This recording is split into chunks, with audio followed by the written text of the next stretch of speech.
Deus, salutaris nostre, Dominex meus, Deus, Deus, Deus noster,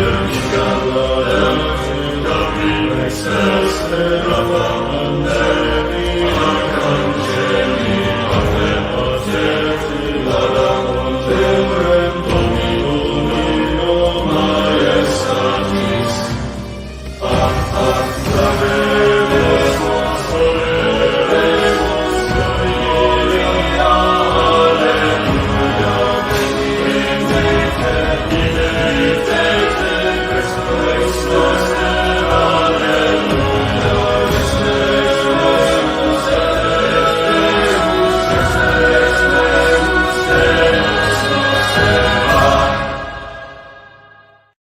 Hey, how's everybody doing? Hope you're having a fantastic day. It is Saturday, August 10th. Wow. It's August 10th already. Can you guys believe we're already in August of 2024? It's kind of crazy, guys. So, if you haven't been here before, this is my Saturday morning show. I just kind of hang out, talk about whatever I feel like, answer questions, interact with the chat, kind of do whatever. It's kind of just a chill sort of thing that I do on Saturday mornings. Answer all your pressing questions. I know everybody is. Let me see. Everybody's 59 seconds, like 1 minute away from converting to Orthodoxy in my chat, and I am here live every Saturday morning, pushing back 1 week everybody's conversion to Orthodoxy. That's my job here. Is I push it back 1 week.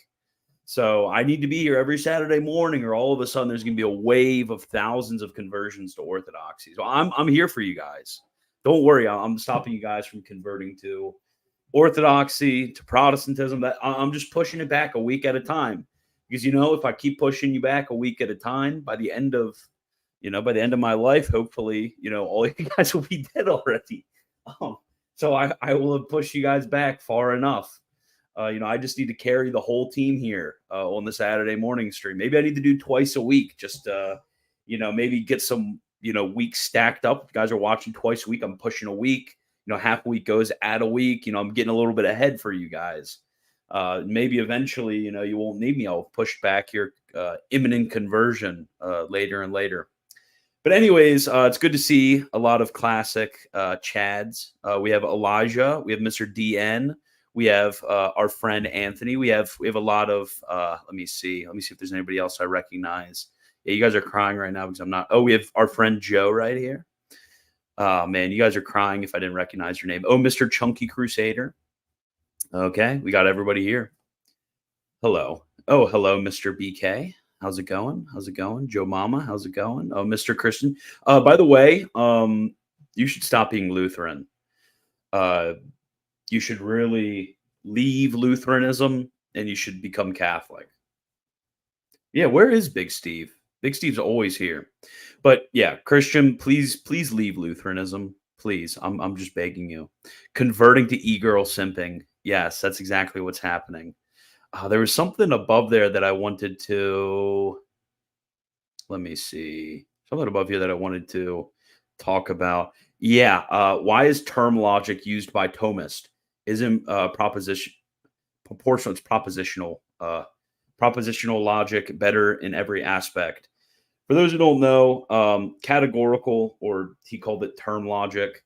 That is basically okay. I will just bring up a Google. Yeah, you guys want to hear about logic. This is the type of question. This is a good, cushiony question for me to answer while I wait for your terrible questions. Maybe you guys have good questions today. Who knows? It's terrible, maybe good questions. Maybe Hassan will come on here. We have some good news about Father Fred. You guys remember Father Fred came on last week, talked about the Order of St. Elias. He had a very important meeting with a very important figure yesterday and today. So a lot of very important news. Okay, but this is my nice cushiony question answer in the beginning. Okay. So when it comes to a syllogism, okay, I'll put it like this. There are three acts of reasoning. There is the first act, the second act, and the third act. The third act is called simple. Yeah, I know. I'm making it intentionally boring for you guys right at the beginning. Simple apprehension. So this would be like apprehend the essence of tree. So you just kind of apprehend tree, like the idea of tree, just like pop right in your mind. And then the second act is called judgment. So this is when you begin to judge the tree. Let's say I say tree is red. Tree is red. That'd be a judgment. And then the third act, that is called reasoning. So this is like basic logic, you guys. You guys need to know this. So I basically conclude things about the tree. So tree is red. Red is color. Therefore, tree is colored. Okay, that'd be like reasoning. So when we're debating between, and it's not really a debate because both of them, are valid forms of reasoning. There's basically two ancient schools of logic, like Stoic logic, and then like the Aristotelian, Platonic, peripatetic logic. And I mean, one of them we can call categorical logic, and this is through like Aristotle's Organon, which reached the medievals, and that's why the medievals used it. Another important work is Peter of Spain's logic. They all use categorical logic, which is basically when we look at syllogisms, when we dive down into syllogisms, we're mainly concerned with this first act. What is produced by this first act, which is the term. So a syllogism like this would be the tree is red, red is color, therefore tree is colored. Or we could put it like this: is man is mortal, Socrates is man, therefore Socrates is mortal. Okay, we can just put it like that. Okay. Now, on the other hand, you can have propositional logic. So this was, as I mentioned, Stoic in nature. This kind of gets lost in the after the sort of ancient world, blah blah blah. Medievals don't really use it. It's not really used at all until there was this resurgence in logic that happened. I'm thinking I might be getting my dates wrong, but it's in the modern era, 19th century, 20th century, kind of around that time. And basically this, rather than focusing on these individual terms right here, is kind of like the main deal that we're going down into. They actually want the production of the second act to be what's super important. So an example of this would be if Socrates is a man, then Socrates is mortal. Socrates is a man. Therefore, Socrates is mortal. So the main concern here is we're using entire propositions, which is why it's called propositional. Using entire propositions. These judgments are really what we're digging down into as the deepest sort of level which we're going down, and that is like a 40,000 foot overview of kind of what they are, what their differences are. As you can probably tell by this, there is we just usually use it because that's kind of what the form of reasoning that was passed down to us historically. There isn't any super special reasons for it or anything. Okay, but that's a good question actually. Even though you kind of misspelled the words, which I was kind of a jerk for pointing out. So sorry about that, bro. Okay, so let me go down, so I can make sure I star all of those good questions for you guys. I actually have a video. I have a video coming out this week, guys, and it's going to be on the Magisterium. I promise, guys, it's on the Magisterium. So I'm finally talking about it. Yeah, become Catholic, bro. Become Catholic. Thank you, bro. Thank you. Nice buzz cut. Oh, crap! I forgot to. I forgot to. I forgot to refund. I forgot to refund that guy. Oh, man, I'll email him back. You're gonna become a Muslim Ebionite. Can we talk about God's omnipotence? If you want.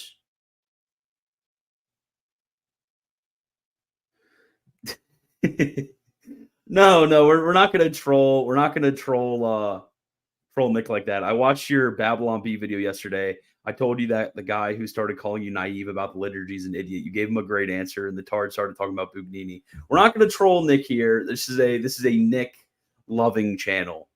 Yeah, I looked through kind of the comment section. I actually liked the Answering Babylon interview that I had the other night. I actually really enjoyed that. I thought that was kind of a fun sit down.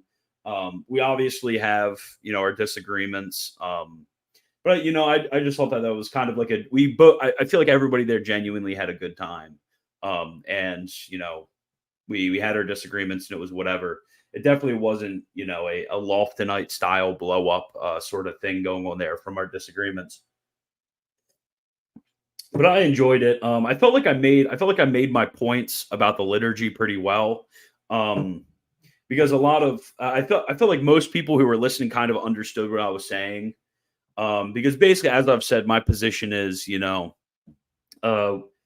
I will cede everything that all of the trads ever want to say about the superiority of the TLM intrinsically or objectively over the Novus Ordo, over whatever. I will agree with you 1,000% on that. But like the concerns I'm more so taking is actually pastoral concerns about the ways in which the re-implementation of the TLM would actually be harmful to the generality of the faithful, and it wouldn't go over well. So, and I think that with comparing it to, okay, this is kind of the way in which the ordinariate functions, and this is why the ordinariate's even a thing. And this would kind of go against, I think, with solidly established pastoral principles, and I think they also at least had some sort of sympathizing, because this kind of happened in reverse, obviously, with the implementation of the Novus Ordo, and a lot of people were, pastorally damaged by bad pastoral action. I think I made my point well enough. So I actually like that, and I got a fair enough from Nick. So I I think I did my duty well as a defender of the Novus Ordo. Wait, what? Wagner, how does St. Thomas explain the metaphysical impossibilities and why God won't do them? What? Hi, Christian, new to your channel. Could a corporeal afterlife be proven through natural reason? It's actually a debated position. Some say that we could, well, okay, so corporeal afterlife. So I'm assuming you mean an afterlife with the resurrection of the body.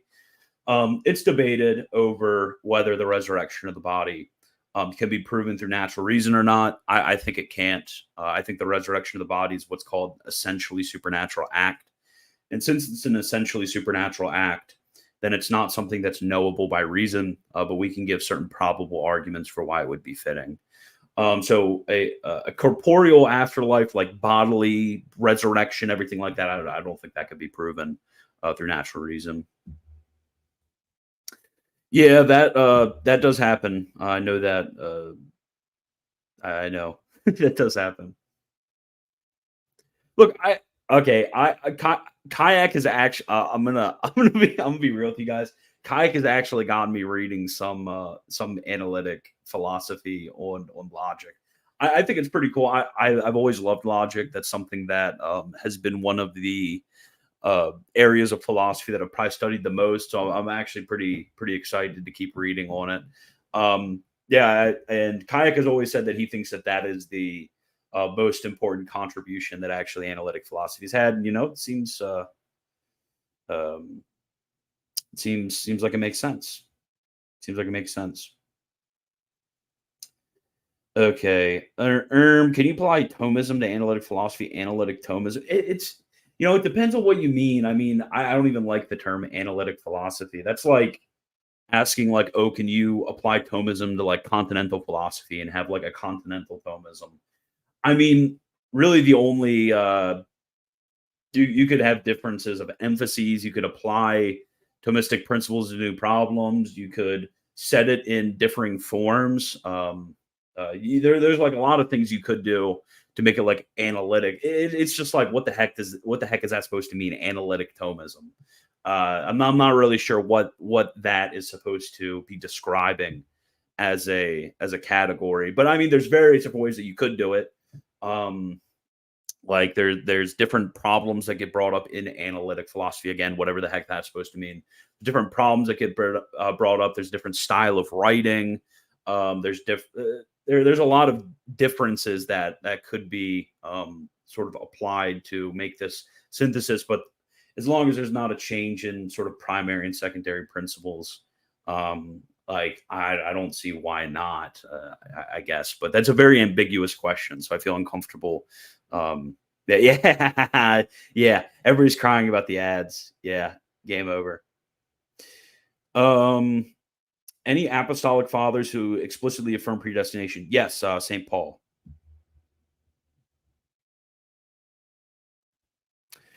Okay, so given that we must assent to the consensus of the theologians, if I understand correctly, what are we required to believe about purgatory? Do you have any sources you'd recommend?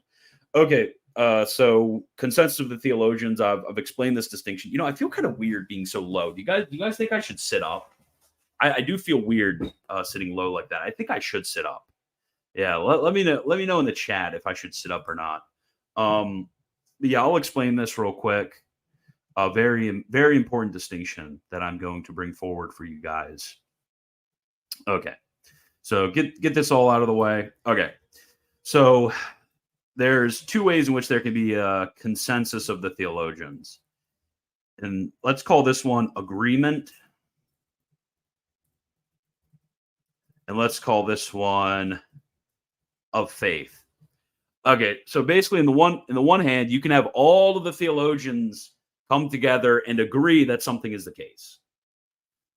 They could all say, like a good example of this is the thesis on the spirit proceeding after the mode of love. I see my connection's unstable.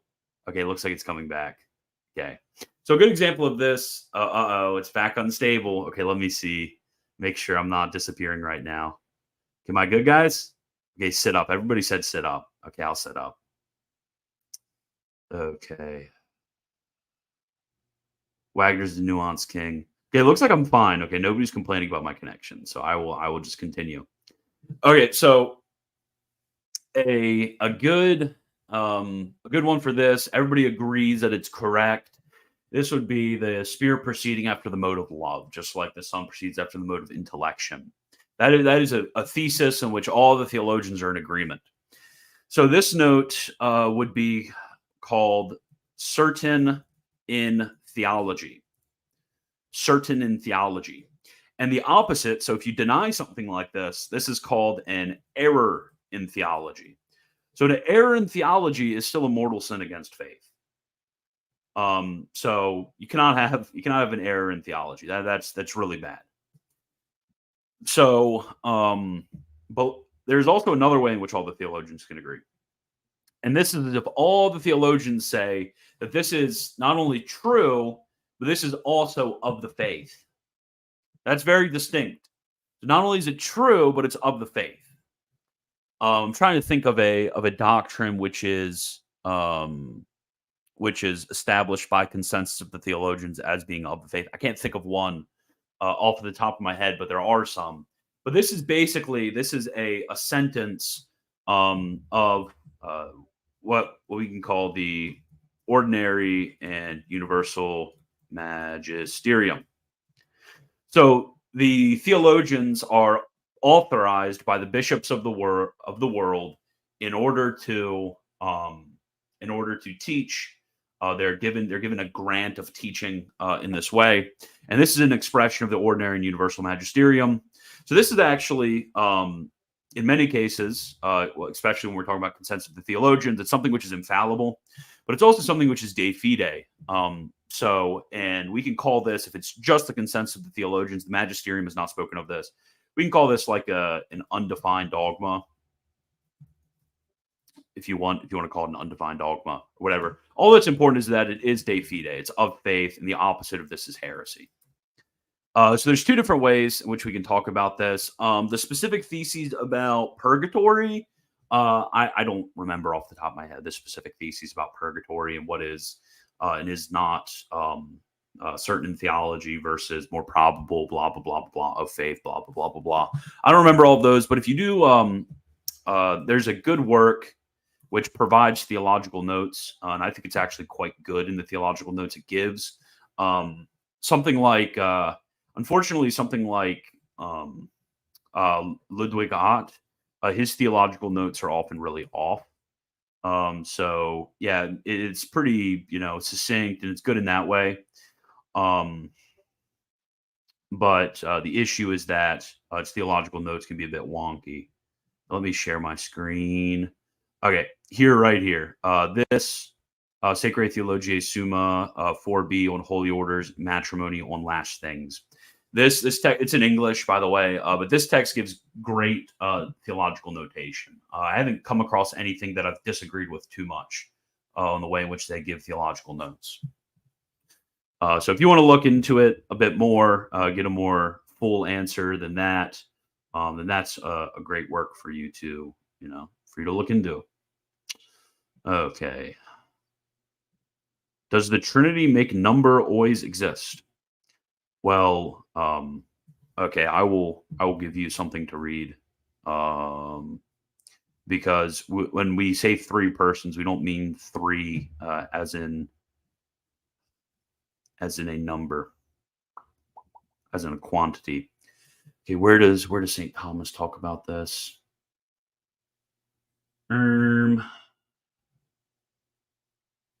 Okay, here we go.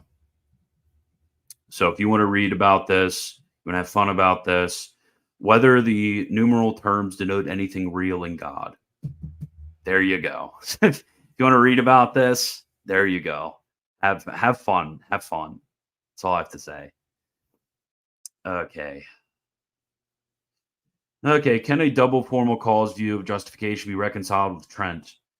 Okay. I think I explained this last week. But I'll give you guys the TLDR because a lot of people have been, a lot of people, at least in my circles, I don't know about people in the streets talking about this. My internet is gone. Oh, it's okay. So it's your internet that's gone out. Okay, so good. Where can I find the video of Father Fred talking about the order? Last week about, I want to say minute 45, minute 50. I really should make a clip about it. I should really should make a clip about it. Are there theological notes that are magisterial, or are they always just reliable when found in manuals like the STS? Yeah, I mean, theological notation, that's usually something which is garnered from, the intrinsic weight of argument, is that it provides evidence that, this and this and this is here, and quotes this document and that document and gives the weight.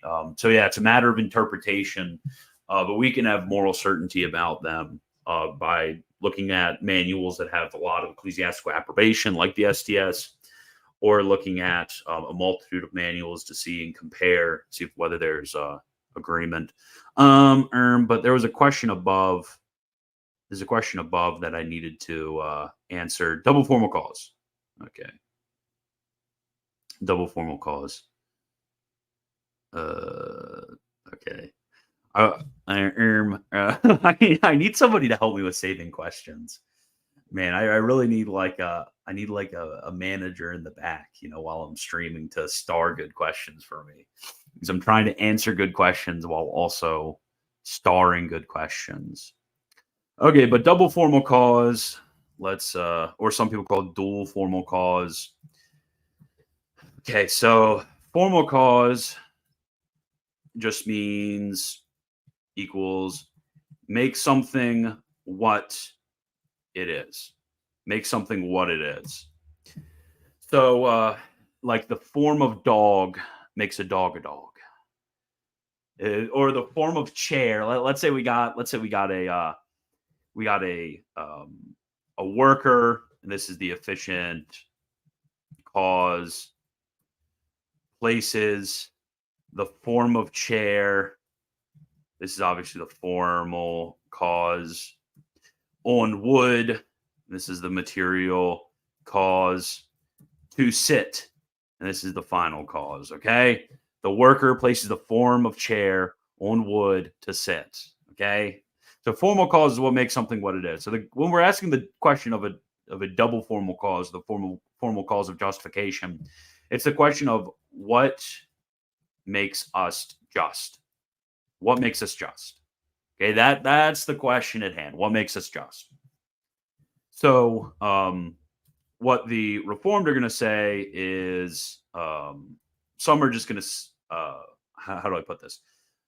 On the one hand, all agree on this first one, which is basically, I guess all would I guess some would. No. I'll just state like the Bucerian view or whatever. On the one hand, they would say that they still say there's infused justice. So there's justice which is placed in us. God places in us sanctifying grace, and this in a way makes us just.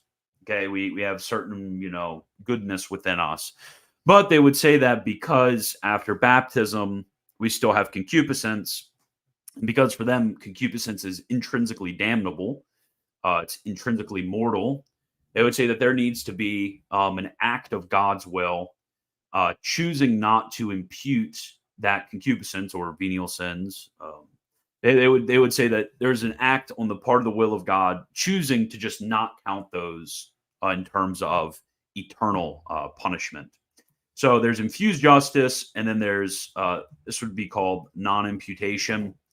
I guess if you want to talk about like a triple formal cause, because it gets really weird, because there's also some are going to distinguish between the active and the passive obedience, okay, of Christ and how that is imputed to us, and say that this is what you guys are usually used to, but active obedience means Christ's positive holiness imputed to us. And then passive obedience is Christ's suffering causes non-imputation of sin. So like that's kind of later, I guess you want to say like later Protestant thought. But this is present in earlier authors too, but this obviously is the view that dominates. So some are going to put it like that, but when it comes to active obedience, I'm going to be honest with you guys. That's like no fathers believe that. So it's pretty smart for Protestants to say like, well, actually we take the minority view, which just gets rid of this and just holds to this sort of double imputation view. Okay, so at the Council of Trent, there was a guy named Cardinal Seripondo. He was OSSA, I think it's OSSA, but he was the head of the Augustinian order. And he basically, from early authors, he kind of took from Pigius and Gropper, if I'm remembering correctly off the top of my head. Cardinal Seripondo took from some of these earlier authors and basically said that he holds to this this double imputation view, this dual formal cause, not double imputation, sorry, dual formal cause view right here. And the Council of Trent doesn't explicitly anathematize Cardinal Seripondo, but it does talk about how infused justice is the sole formal cause of justification. Okay, so it says this right here is the sole formal cause of justification. So a lot of people read this as saying, well, the Council of Trent was actually explicitly condemning Cardinal Seripondo. Actually, this was meant to be a condemnation of him, and kind of, reluctantly signed on to the decrees, but he didn't really actually, 100% believe in them. And others argue, well, it's not exactly clear that he was condemned. And there are authors, in the immediate post-Tridentine period who say, look, Pigius and Seripondo were not condemned. You can still hold this dual formal cause view. I mean, for me, it doesn't really matter because I think the vast consensus of the theologians after this period kind of just abandoned any acceptance of Pigius and Serapondo's view. So that consensus of theologians thing we talked about earlier becomes important here. But personally, it doesn't really matter to me. I always err on the side of caution. Canon law always tells us that unless something is very clear that this is what's being condemned, then you ought not to say that it is condemned. So I will just stick to that. I don't want to say that a very holy churchman, Cardinal Serapondo, and Pigius for that matter, even though Pigius has his rough edges, they're very holy churchmen who served the church throughout their entire lives. And, who am I to go and just start, raging and accusing them of heresy when it's not entirely clear? So yeah, those are kind of my thoughts on that. Although I don't know why all of you guys are sticking around to listen about this. Is this the type of stuff you guys like to hear about? I usually have much lower concurrent than this. Okay, so yeah, I don't really want to. Sorry, Justinius, I don't really want to answer the Islam and women argument. Maybe if Hassan's on, that would be a great question to bring up. A lot of people would definitely like to hear from Hassan what he thinks about this. It's a very interesting question, though. Okay.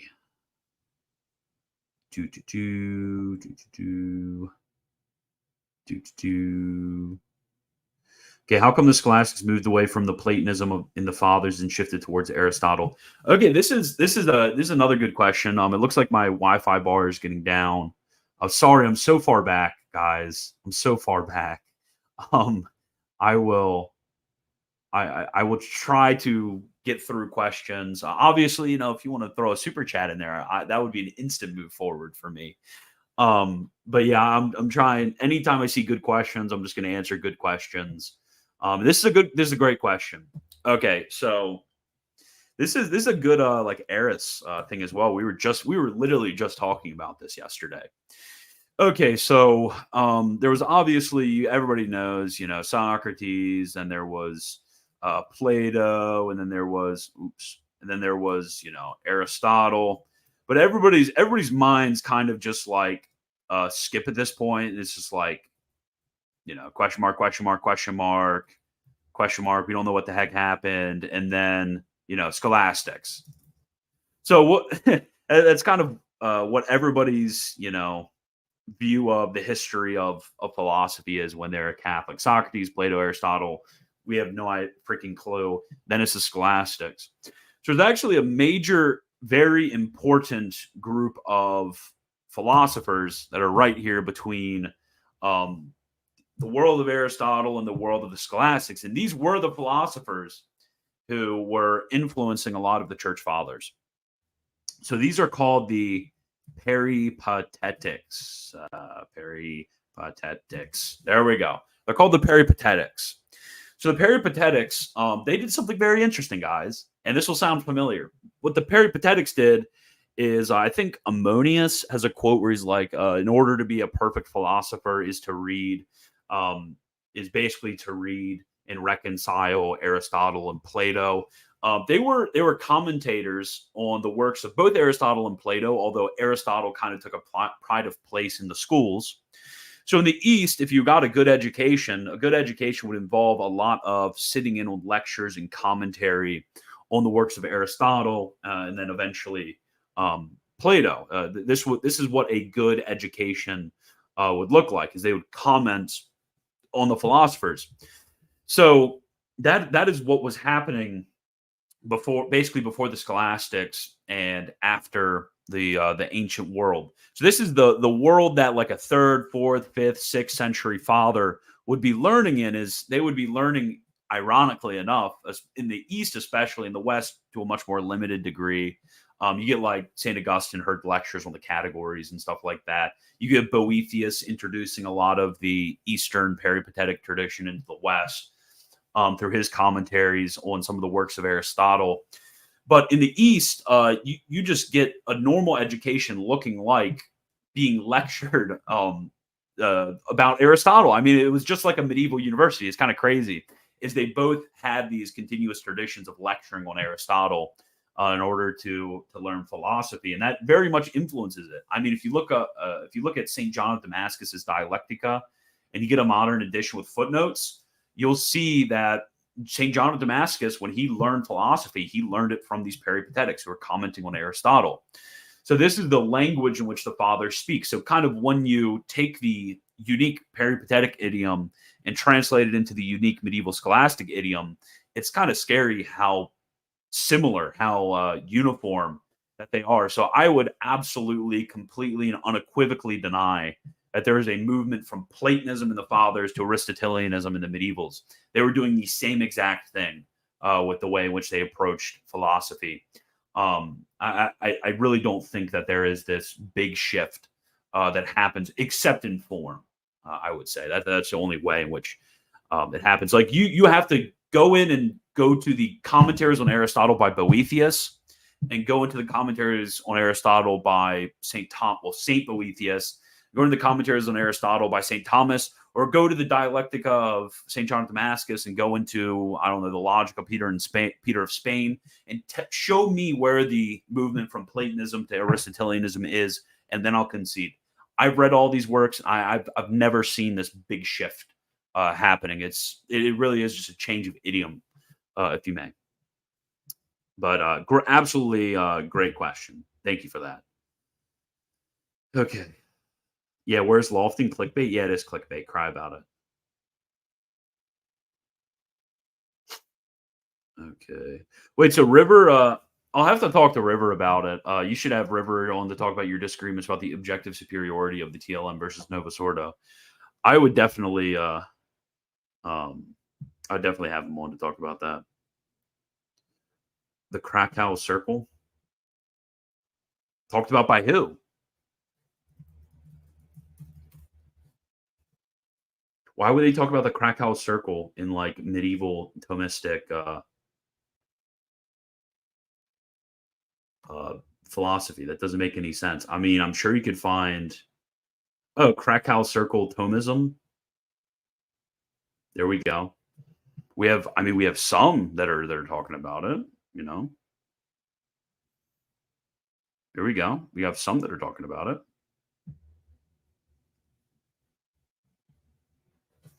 I don't know. I don't know why I don't talk about it.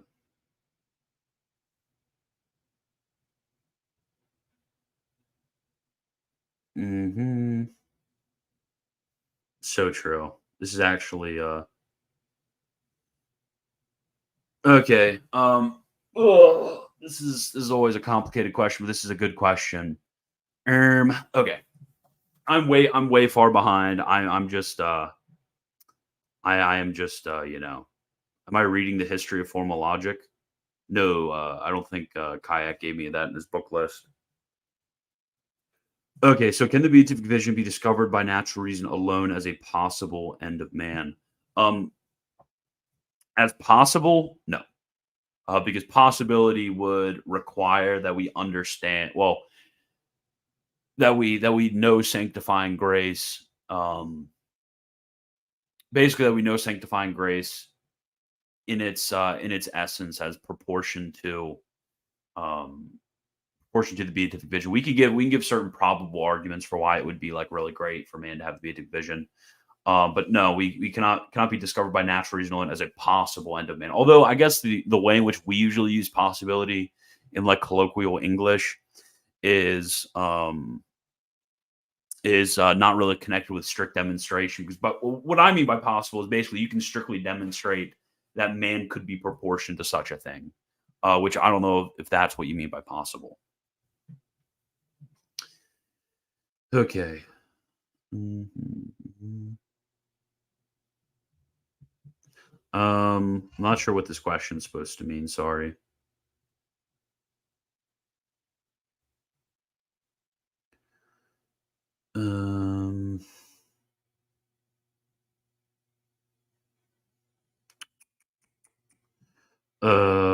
No, probably not. Okay, man. I guess we ran out. Of all the good questions. Poor Wi-Fi. Oh, did you guys all leave? Okay, great. Just talking into the void.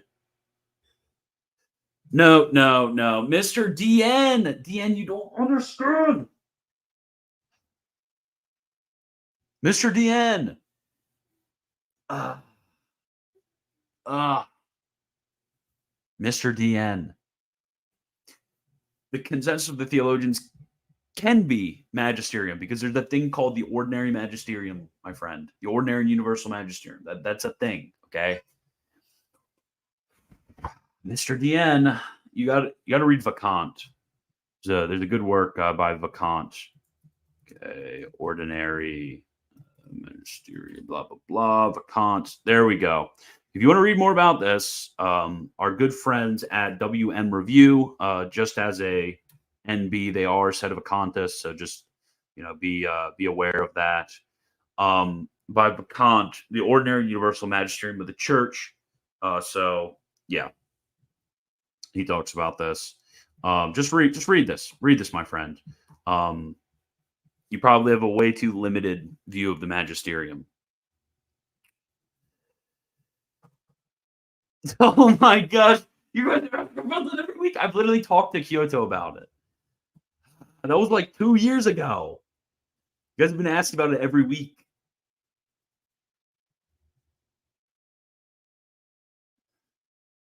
Okay. No. DN. Okay, one, you're not even Catholic, so I don't even know why you're saying this. And two, the magisterium could possibly overturn something which is a broader consensus of theologians. But by consensus of theologians, we mean a morally unanimous consensus. Okay? Okay? Oh my goodness. My friend, what is my take on the Pineside versus Luigi debate? That's a broad question. We need not good questions, okay? We need gooder questions. We need narrow, defined questions that are very particular, okay? So I can put all my powers into answering this very, very narrow question. Okay? Okay, good. Okay, good.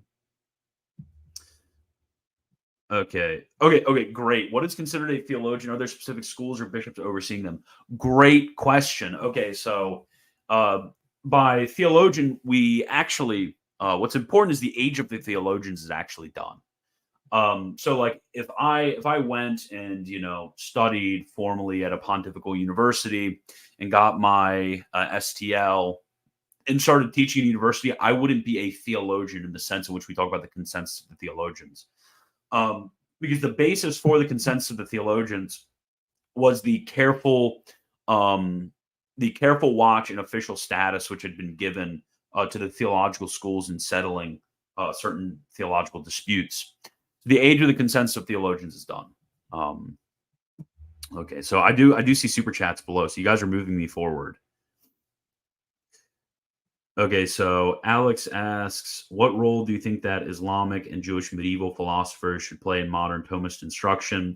Are they merely eclipsed by Thomas, or is there useful stuff to go from them? Okay, this is a great question. Okay, so I would say the most important role that they do play, because the medieval Islamic and Jewish philosophers, they are continuing the peripatetic tradition that I mentioned. So there is kind of this, dialogue that happens for a very long time of proper interpretations of Aristotle and Plato, that are everywhere from Greece to Rome, to the Middle East to North Africa. I mean, it's literally everywhere in the ancient world, all the way from first century BC to people are still writing commentaries on Aristotle and Salamanca in the 17th century. There's a really broad range, but specifically when it comes to interpreting St. Thomas, what is important about them is they provide the sort of central debates that St. Thomas was dealing with. So as background context, historical introduction and such. Now, personally, can I speak to whether I think there are other things that that these philosophers spoke on that would be good, good, how do I put it? Good contributions that St. Thomas didn't write on. I couldn't say so one way or another. The my interaction with them has basically been as background to understanding St. Thomas. Maimonides is probably the one that I've interacted with the most. Very interesting guy. Very interesting guy. What was his? What was Maimonides's? I can't remember the book. The title of the book. Let me see if I can remember the title of the book. Very interesting. Okay, let me look. His bibliography. My goodness. Oh yeah, Guide to the Perplexed. Guide to the Perplexed. Yeah, very interesting work. Very interesting. I actually had a professor who thought that the Guide to the Perplexed was in very fundamental and basic agreement with what St. Thomas says about divine naming.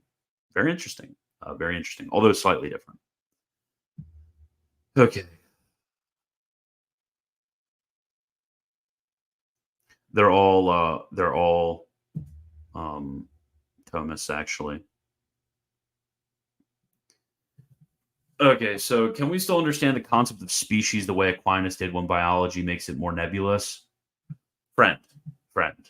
Um, so basically, species and genus, they're not a fundamentally or primarily even a biological category. This was something that biology took over from philosophy. Um, so that we need to get that out of the way first. So species and genus, they mean something quite different in biology than they're going to mean in the way in which we use it in philosophy or theology. If you can think about it this way, let me think. Let me think. How do I want to answer this question? Because this is like a very I don't know what direction you want to go want me to go in, because it's kind of like a false start sort of question. Is the question is, being asked in the wrong way. I don't know where to go with this. But like, for example, there could be the genus of body, and under the genus of body is animate body versus inanimate body. Um, like that's an example. So it's basically impossible to like do away with the idea of genus and species. And I'm not a biologist, so I don't know about all that biology stuff and how the categories of animals fit in with one another. But the concept of genus and species is just a concept that exists. Okay. Vermufikad bajija bahasta chugga exta gujifi bada jifeg bada okay, thank you for the $2.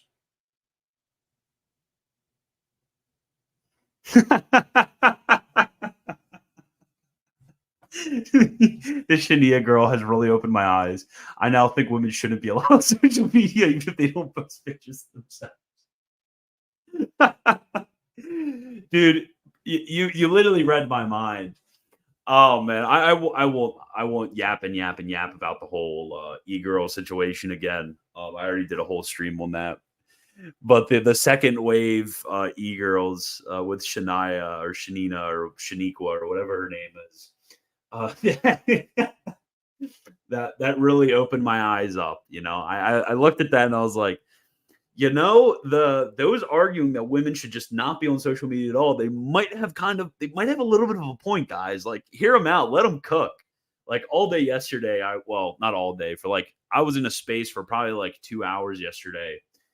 We were talking about all of the situation. I was, like there were some people who were hostile. There was a lot of the people involved were invited and they didn't show up. So it's kind of just me explaining and laying out everything in a bit more detail to show that I'm not, the bad guy or anything like that.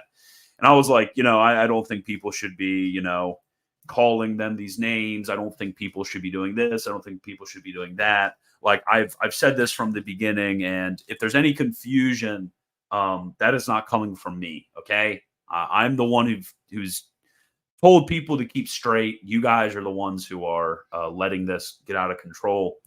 But one of the points was they were like, "Oh, you said that you don't think women should be on social media," and I was like, "No, I said I don't think e-girls should be on social media. That's different than women. All e-girls are women, but not all women are e-girls." And I made that distinction, and I argued for that distinction.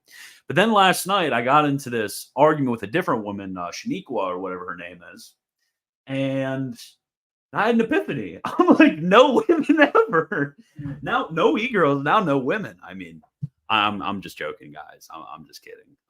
But yeah, I literally had we're literally on the same wavelength right now. I had that same exact thought this morning when I was thinking back on it. But thank you for that. Okay, so now I've been shot back all the way to the bottom of the rung. So let me look for good questions at the bottom. Okay. Okay, I just no. I want an in-depth explanation of Palimism being borderline polytheism and why plus destroying Palimism does not mean patripassianism.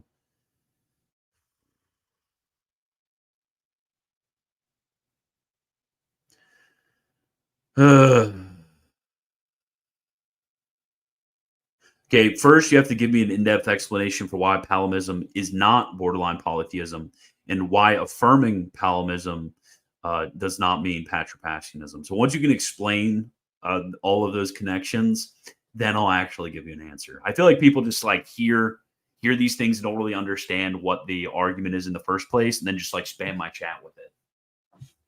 You know, you ever feel that it's like some of these people are asking questions and it's like they just heard it from somebody else. They don't really understand what the objection is, but they know that there's an objection out there and they just want somebody to like give an answer to it.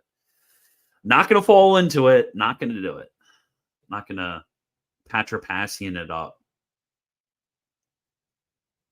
Okay, why do you think St. Thomas's commentaries, the SCG gets almost completely ignored relative to the STS? Because the STS is so preeminent. What's your favorite section of SGD? Are you talking about by the STS? Do you just mean the ST, the Summa Theologiae?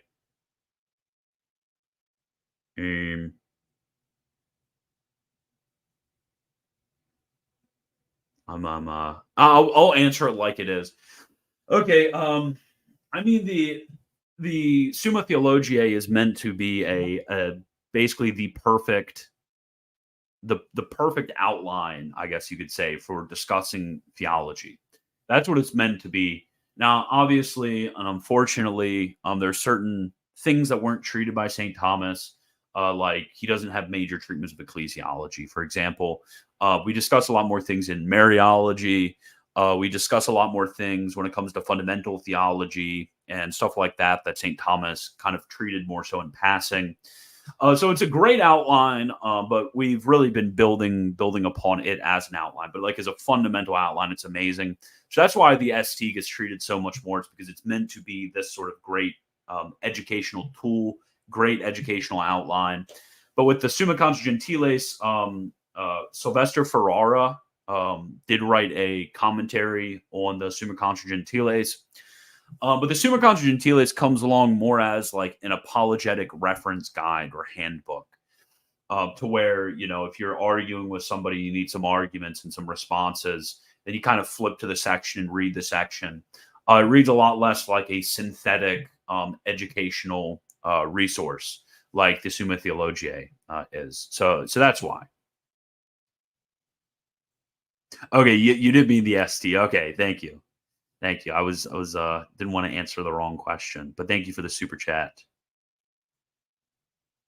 So true. We're actually when the incels take over, we're actually going to appoint my son to be head of you know, the switches that control the internet. And there's going to be one switch in front of him, and it's just going to be women internet. He's just like, and of course, he's just going to turn it off and roll. Like we're not just going to turn it off. We're going to have my son turning it off and on because he thinks it's funny, like all day, every day. So we're going to do a little trolling. We're going to do a little trolling. Oh no, The diamonds have found me. Okay, so do you think the reformers were sincere in their claims to be in continuity with the fathers and the medievals, or was it just a rhetorical ploy? Do you think Protestantism implies restorationism?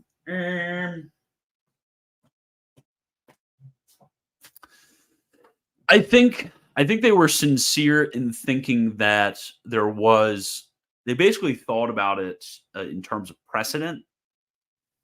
So I think they were sincere in thinking that there was precedent among the medievals, because it would be insane to think that there's a formal continuity between like what was generally believed in the medieval church, was generally affirmed in the medieval church, and in the Reformed churches. I mean, we can just look at the medieval synods and councils and stuff like that just to see the majority, the large amounts of these bishops believing these things. You have occasional figures who are dissenting from them.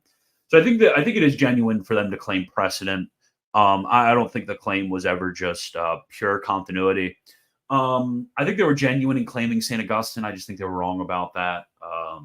But yeah, you have to think about it in terms of precedent rather than continuity, because that's more so the way in which they thought about things. Good question.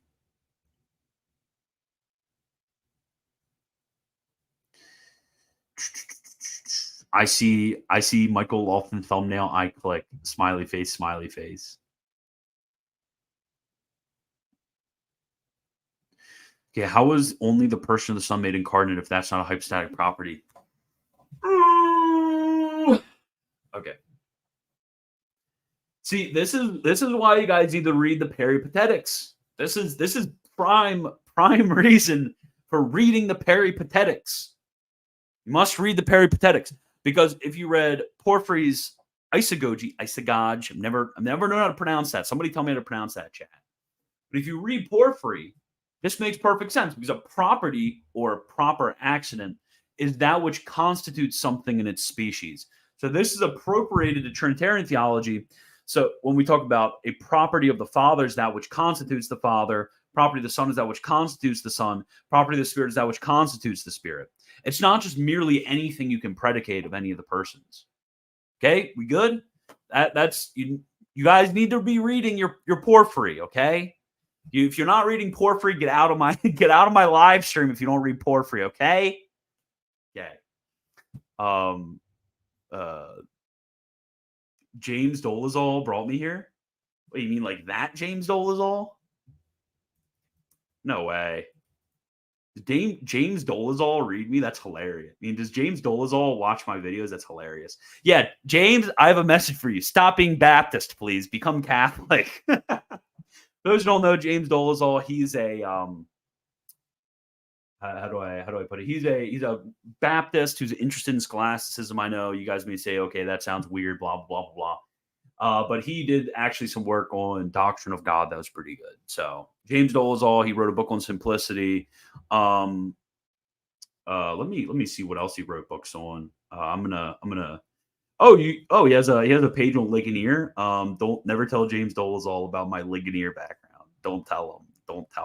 Okay. Yeah, all that is in God as well. God without parts.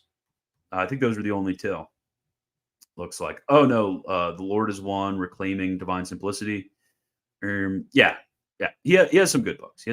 Guys, and then they're probably a lot more understandable than anything that I'm going to yap about on here.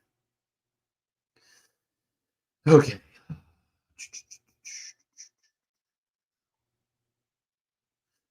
Yeah. Okay. I will admit, I'm trying to give my most charitable and nuanced reading of precedent, but there was a lot of it being sort of rhetorical dunking.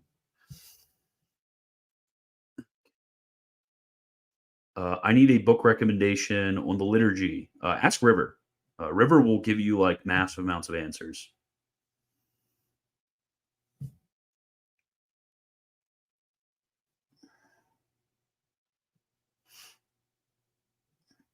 Okay, so he's asking about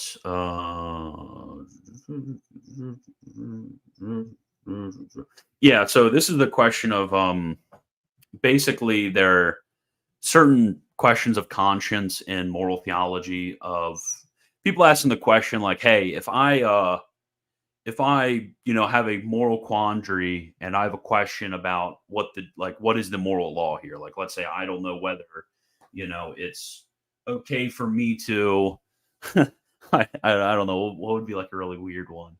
Is it technically sacrilege after, there's weird questions like, oh, if there's, a like a hostile sort of thing on church property, like are a married couple allowed to sleep with one another after the third night, like in this hostel on the church property, because it's on church property, so that'd usually be sacrilege, but like this is meant technically to be a home, so there's a bed, and it's all like shut in, it's not like in the sanctuary, like random questions, it's like, oh, if you have like a certain gravity, blah blah blah, like all that stuff, like some random moral question like that. The question is, okay, do I have to take the most rigorous possible view? So if I look through all the authors and there's one author that says you have to wait at least 70 days or you're like mortally sinning, do I have to follow that author? Or can I just take the laxest possible view, which would be like, yeah, it doesn't matter. You'll be fine. And if let's say there's only one author there who says that, like, could I follow that? Could I follow that? Do I have to like weigh all the amount of teachings of all of the different authors who are writing on this subject? And I have to say, okay, well, 51% say this. Could I just look at all of the, arguments for each side and weigh all the arguments for each side? Well, the church hasn't explicitly spoken on which one of these views of probabilism or is entirely true. They haven't spoken on which one is true. You can't hold the most rigorous view. You can't hold the most lax view. It's kind of been excluded. But they haven't spoken specifically. But they do say that that Saint Alphonsus is a safe author. But yeah, these approved authors, they're going to just be the authors that are generally quoted as authorities by moral authors. I know that sounds like kind of lame, but yeah, there's just like general body of authors that are quoted as authorities. There isn't like a set list anywhere, but good question. Yeah, weird questions. Well, not from you guys, but weird moral questions. I did have a kick where I read some moral theology, and eventually I'm like, yeah, I'm not sorry guys, I'm gonna leave that up to Hassan to do that reading. I don't really want to. Why believe original sin in the Catholic perspective instead of the Orthodox perspective? Because original sin in the Catholic perspective was defined at the Council of Ephesus. The Pelagian / Julian / Scholastian denial of original sin was condemned very frequently. Anytime that they were exonerated because they lied about their view on original sin. I just actually did a video on this talking about. Oh, wow. We got some super chats popping up below. I actually did a video. Oh, my gosh. Where's my coffee? I asked for coffee like 30 minutes ago. I asked for coffee and water 32 minutes ago. Man. Lexi!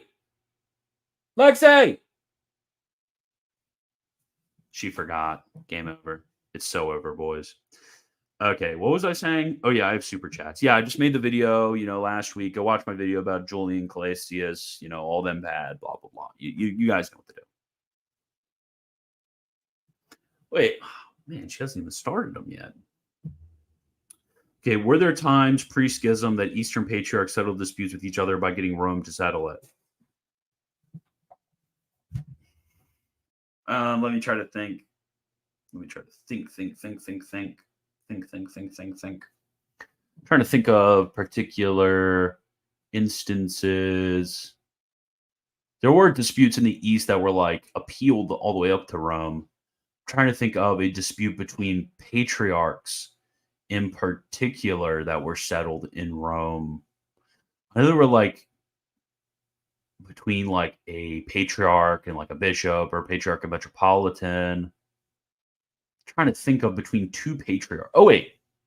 Would the case of Theophilus and John of Jerusalem, would that count during the Origenist controversy? Because that was decided by Innocent? Because, yeah, Patriarch of Jerusalem, Patriarch of Alexandria. Yeah, I think that might be an instance. Yeah, yeah. I don't know. Chat, you can fact check me on this if I'm completely misremembering.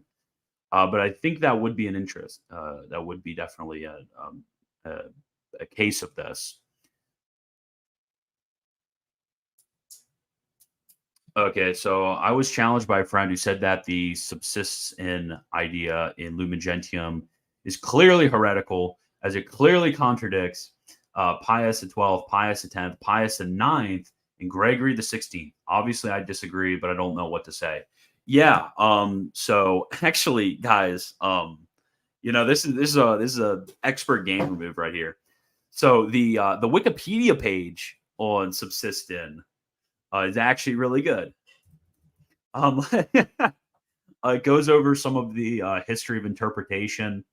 But this was, let me, yeah. But what's interesting is you mentioned Pius XII.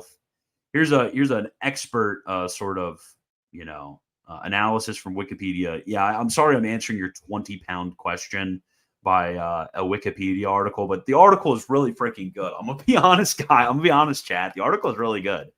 Uh, but yeah, Sebastian Tromp, a Dutch Jesuit, a scholastic theologian and close to Pius XII, is considered to have been the main, though unacknowledged, author of Mystici Corpus Christi. As advisor to Cardinal Alfredo Ottaviani during Vatican II, Tromp was also, according to existing tape recordings and diaries, the father of subsistit, which is his understanding of Latin did not mean anything new, but indicated completeness.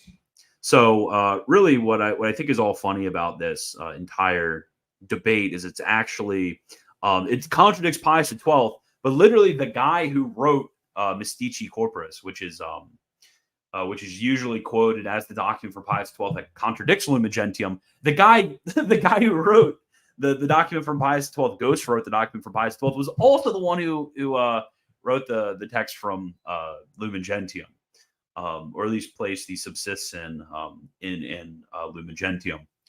So yeah, it indicates completeness. There's also the quote from Benedict XVI down here, which I thought is really good.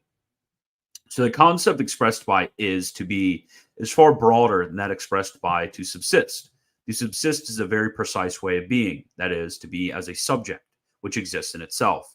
Thus, the Council Fathers meant to say that the being of the Church as such is a broader entity than the Roman Catholic Church, but within the latter it acquires in an uncomparable way the character of a true and proper subject. So basically what subsistin means is that there are certain ecclesial elements. So like when we look at the concept of church, there's various different notes and properties, which, if you don't know what notes and properties means, again, read your porphyry. There's various different notes and properties of being a church that are present in those other bodies. So, for example, the Lutherans have baptism, the Eastern Orthodox have these sacraments, and so on and so forth. But the only place in which this subsists, so the only place in which this acquires being a subject, this has actually the essence of churchness, it's only in the Roman Catholic Church. It's actually an extremely strong statement of the uniqueness of the Roman Catholic Church. Okay, so I hope my Wikipedia level knowledge. I hope that's good enough for you. I'm sorry, but I don't mean to be the guy who just opens up the Wikipedia article to answer a question, but it's actually really good. It's actually a really good article. Okay, so what is your favorite? Oh crap! Crap! I completely forgot. What is your favorite section of Summa Contra Gentiles? I've now asked this question 3 times, and if it's not answered, I will make your phone go downright incomprehensible levels of burr. The power of Alex will be felt. My favorite section, Summa Contra Gentiles, is actually one of my favorite sections in the entirety of the works of St. Thomas. It's the prologue and chapters 1 through 8. Let me just pull this up. Yeah, I was reading. What was I reading about? I was reading about something random in the I was reading about predestination in the Sentences commentary. Okay, so book one, the prologue, all the way to it's 9, all the way to 9. This introduction right here, amazing, especially if you have the background knowledge in fundamental theology and an introduction of theology. Like this is just it's so good. It goes over like what revelation is, the ascent of faith, the necessity of motives of credibility. It goes over a bunch of also the necessity of supernatural revelation, the moral necessity of supernatural revelation for knowledge of naturally knowable truths. It goes over so much that I think have been fundamental to the type of things that I like to emphasize. The type of things that I think would actually be helpful in critiquing the way in which a lot of average Catholics think. So yeah, I think that this section has just been so impactful for me. I've probably read it a dozen and a half times. It's just so good. It's so good. It's amazing. But thank you for another super chat. Thank you for another super chat. DN, you are coping so hard.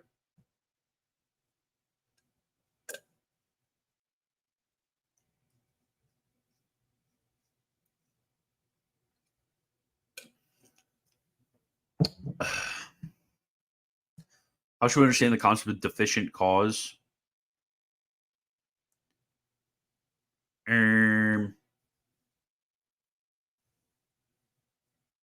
Okay.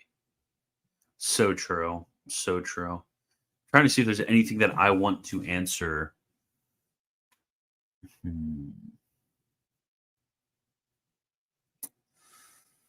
Let me see. Grand Inquisitor has arrived. Who is it?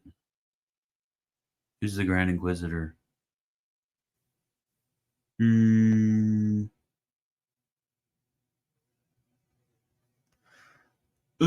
Okay, let me see. What are you talking about? What is the site that you showed me the answer for my previous question? You guys need to hop it up with these, you guys need to hop it up with these questions.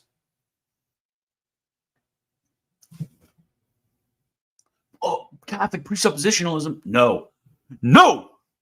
I will not allow presuppositionalism to reign within the Catholic Church. I will not allow it. No presuppositionalism, guys. None of it. But I guess being unironic, most of what people call like Catholic presuppositionalism or presuppositionalism or whatever it may be, usually most of that is just like an emphasis on, first principles or an emphasis or like a certain type of argument that's totally fine to bring forward as a Catholic. It's not real like presuppositionalism like you'd find like in Cornelius Van Til or anything like that. So it's kind of, false to call it even call it presuppositionalism,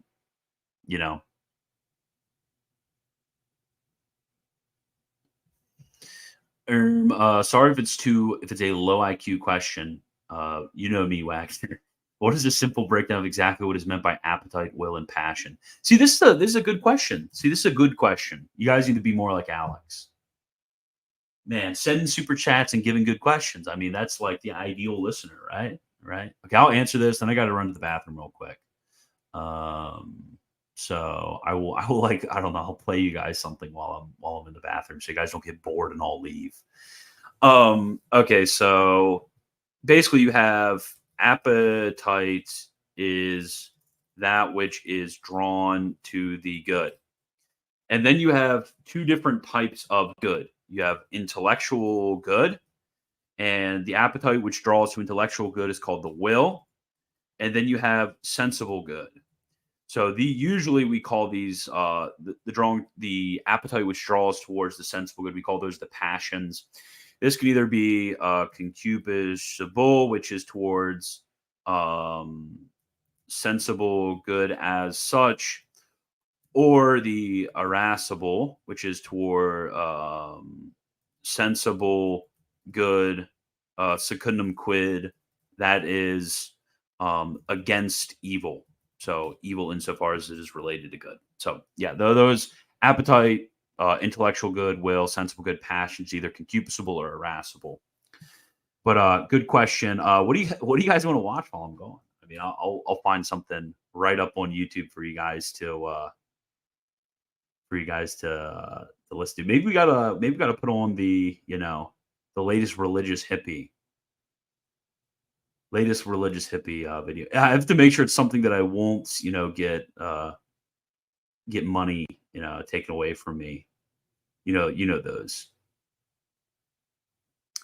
Let's watch some Michael Lofton TikToks while I'm gone. You guys- let's get some reason and theology up in here. Okay. Yeah, Cocomelon. You guys want to watch some Cocomelon? Okay. We got you guys are asking about good question while I'm gone. Andrew Tate converts to Christianity on camera? Really? Ain't no way, Lofton. That's crazy. Okay, let's watch Andrew Tate converting on camera. That's crazy. Okay. Professor of theology, author, and the founder of the Reason and Theology channel. And today, what I want to explore is whether or not Andrew Tate is still a Muslim.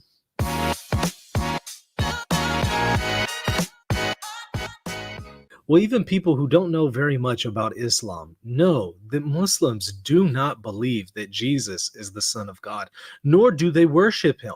In fact, to worship Jesus as the Son of God, as a divine figure, would be blasphemous and would be an act of idolatry, according to Islamic theology.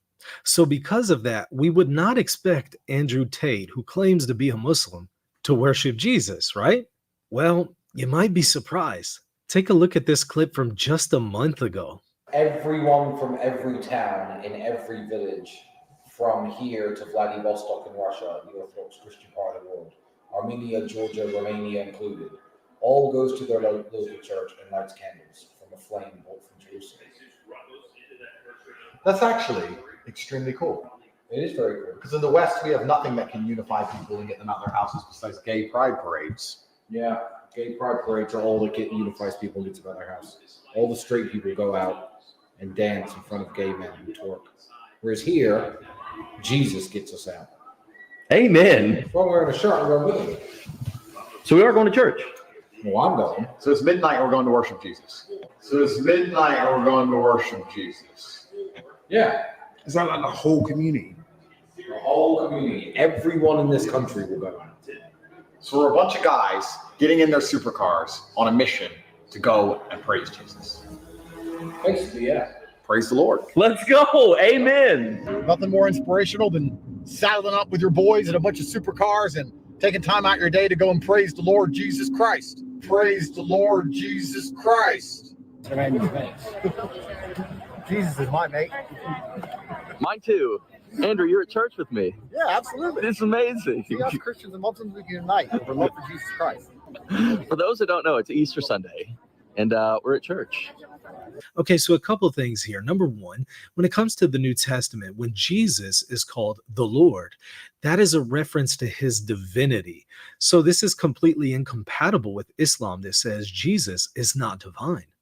This is one of the reasons why I would say that the Jesus of the Quran is not the Jesus of the New Testament, because the Jesus of the New Testament actually claims to be divine when he says, "Before Abraham was born, I am," invoking God's own personal name from the Old Testament and applying it to himself. Whereas in the Quran, not only is Jesus not divine, but this is something that the Quran explicitly condemns. Take a look at this passage. The Jews say Ezra is the son of Allah. By the way, no Jew has ever said that. While the Christians say the Messiah is the son of Allah.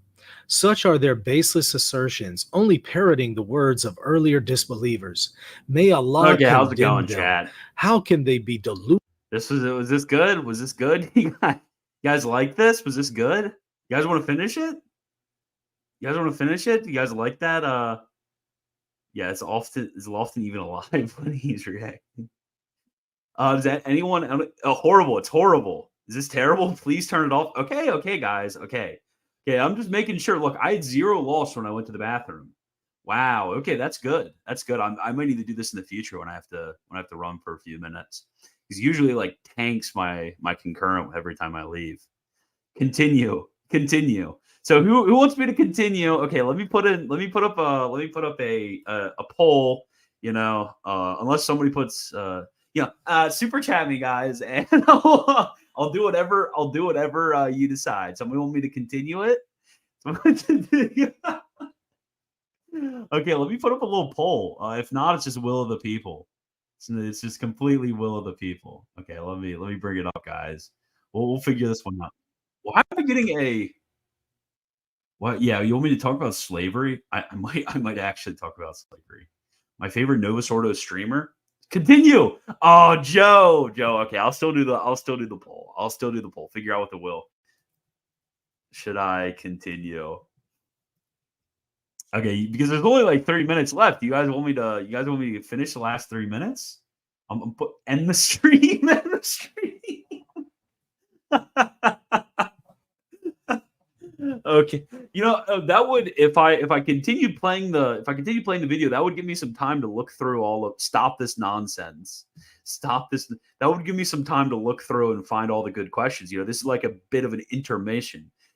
Andrew Tate converts to Christianity on camera. Shocking footage. Yeah. Today's subject, slavery. I freaking love that meme. Okay, it looks like watch the other religious if you dating Q&A. Okay, let me see what the poll says. I'll do whatever the poll says since we have super chats on both sides. Okay, so should I continue? Yes. You guys voted yes. I can't believe you guys voted yes. That's crazy. I did not expect that. I thought all you guys would want me to not continue. Okay, I'll let you guys finish. I'll look through all the good questions, continue asking questions. Then after this brief intermission, we'll continue on. But Rooted from the truth. So to make matters worse, we also saw several references from Andrew to worshiping Jesus and praising the Lord Jesus Christ. So it's midnight and we're going to worship Jesus. Praise the Lord Jesus Christ. This is completely incompatible with Islam. Now, I'm by no means complaining that he is worshiping and praising Jesus, but I have to say that's entirely incompatible with Islam. And according to many Muslims, he is actually no longer a Muslim because of this. He has committed an act of apostasy and has left Islam and is also guilty of idolatry. Take a look at this video from a former Christian, now a Muslim. And we believe that mainstream Christians who worship Jesus, who believe in the Trinity, are upon kufr and shirk. In Islam, we're not supposed to worship Jesus when the Quran clearly says that those who do worship Jesus are on kufr and shirk and cannot go to paradise unless they repent from that before they die. And of course, these are kufri statements. These are kufri or shirky statements and actions that he went and did. He actually went to a worship service and performed the worship service, and in the worship service holding up a candle on Easter Sunday for the support of worshiping Jesus Christ, and said that this is an example of Muslims and Christians coming together and unifying. We cannot unify with Christians at a Christian worship service to worship the Lord Jesus Christ in their own words. We cannot do this. This is kufr and shirk. And we cannot give a ta'wil or an excuse of ignorance for Andrew Tate in this case. I'm sorry. I wish that we could. So this does really raise some serious concerns for people who wonder, is he still a Muslim? Now, again, I am totally happy for Andrew Tate to go back to Christianity. In fact, he needs to do so and abandon Islam. But I totally understand why some Muslims say, hey, look, I don't think you're a Muslim anymore if you go to Easter services and worship Jesus as Lord. And I would agree with them. It is incompatible with Islam. But I want to say, praise God. I hope that he is abandoning the errors of Islam and turning back to the truth of Christianity. Be that as it may, it could be that he's just incredibly ignorant or inconsistent. So I don't have my hopes up, but maybe I should. Well, what do you think? Do you think that Andrew Tate is still a Muslim? Do you think that he's now a Christian or is going back to Christianity? Do you think he's just incredibly confused and doesn't know what he believes? Or do you think he just doesn't understand Islam or Christianity? Let me know your thoughts. Put them there in the comment section. And don't forget to hit the subscribe button. Also consider supporting me at patreon.com/reason and theology. You'll get access to extra exclusive don't. Okay.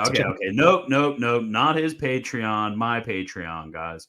Okay. Wow. I've been looking through all of these questions. I asked you guys to ask me good questions while I was gone. And, I just don't. Yeah, imagine he offers a strike for using his video like this. That would be crazy. Okay, let me see. I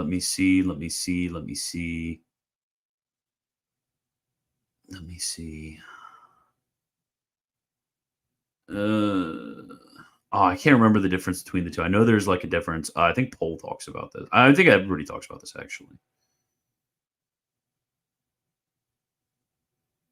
Okay.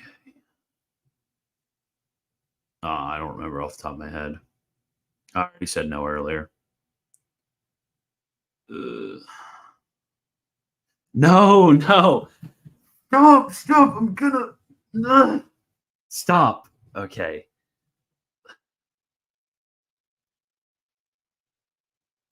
Okay. I mean, this is a great question. Okay. So let me ask you a question. I think I was reading this in Domingo de Soto. No, actually, I was reading this in who was I reading this in? Was I reading in Domingo de Soto? I was reading in somebody. But okay, think about the beatific vision for 1 second. In the beatific vision, you basically are attracted to God in such a way as you will not turn away from God, right? Because you are immutably confirmed in the vision of God, in attraction to His goodness, and so on and so forth. Now, does that destroy your freedom? Anybody? Does that destroy your freedom? Are you suddenly not freely loving God because you are immutably and necessarily, if you want to put it like that, necessarily drawn to the beatific vision? Are you still freely willing that? Well, of course you are. Of course you are. Because because something happens and will happen and continue to happen doesn't mean that you aren't willing that it happen. Okay? So the freedom is still preserved in the beatific vision. How much more is freedom still going to be preserved in the grace of conversion?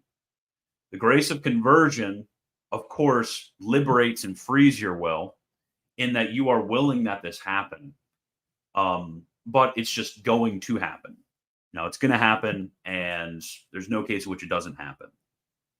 Okay, you guys get that? Is that like, I hope that comparison makes a lot more sense, because this would be like the distinction between in a composite and in a divided sense and blah, blah, blah, blah. But I'm trying to make it a little bit more intuitive for you. But usually, okay, efficacious grace just means that basically it's going to happen. It's going to happen, but this doesn't mean that, of course, we're not freely assenting to it. Obviously, we are freely assenting to it. Now, irresistible grace, in the sense in which it is condemned. I'm not saying that this is the exact sense in which the Reformed authors explain it, but in the sense in which it is condemned, basically means that the will is completely passive. The will is uninvolved, completely passive in conversion. That's the sense in which it is condemned. But we don't believe that the will is passive in conversion. We believe it's active. We believe that this active willing is happening. So that's the difference. Is irresistible is, it's not really the best word. I would say that it's non-volitional grace, if you may. If you want to put it like non-volitional grace, that would probably be a much better way of explaining what the error that the church is condemning at the Council of Trent is. So, I mean, like a lot of the people at the Council of Trent were Thomists, of course, and they believed in all of this. So it'd be kind of weird to say that they were condemning their own beliefs, that they were going back and teaching in the schools. Can I have a mod? Sure. Joe, I'll give Joe mod. Joe, I'll give Joe Mama a mod. Got him. Okay. No, stop talking about the religious hippie dating Q&A. I'm not watching it.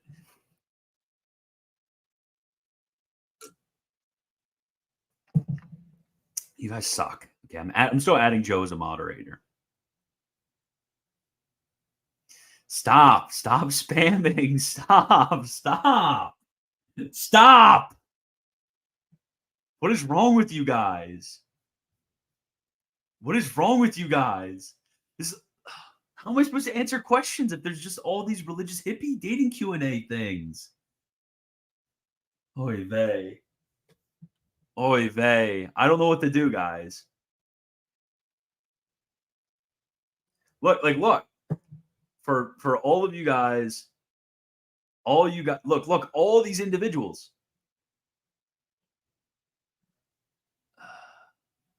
Yeah, Anthony, do it. Yeah, look at this. For everybody watching the replay, it's literally everybody. They're spamming it. I don't know where to go. Okay, so in efficacious grace, God moves the will to act, whereas in non-volitional grace, God makes the will go to sleep, so to speak. That's very. It's the difference between, on the one hand, giving somebody a persuasive argument. Let's say like you gave somebody a really persuasive argument, and it was so persuasive that it like necessarily made them, say like, oh yeah, that makes sense. I agree with that. You didn't force their assent there. You didn't force it. It wasn't violent. It wasn't against the inclination of their intellects or their wills. That's not what you did there. So it would be the difference between that, you just make such a great argument, you convince somebody to, leave Islam and become baptized. Versus on the other hand, you convince somebody, well, you just take them and, you hold them down and you pour water over their head against their inclination. Like that's the difference. Or, somebody who doesn't even have an inclination at all and they're kind of like a dead corpse sitting over there and you just like pour water over their head. So, good question. I'm trying to figure out how to communicate these ideas a little bit better because like composite divided sense and explaining that in an abstract way doesn't really get through to the people that I've talked. Stop talking about the stupid religious hippie dating Q&A. Stop, guys. You guys are the worst. I hate my entire chat. You guys cringe. You guys are so cringe. Yeah. Why are you guys spurging? You guys are so cringe. Yeah. I've such a love-hate relationship with you guys. You guys are waking up at 8 in the morning just to sit around and wait for me to go live to spam my live chat. Way to go. You've created hundreds of closet RH simps. Ah! Oh. No. I've caused what I've meant to destroy. You guys were meant to you guys were meant to join her. Oy vey. Oy vey. Goodness. This is just terrible. This is just terrible. Oh yeah, sorry about that.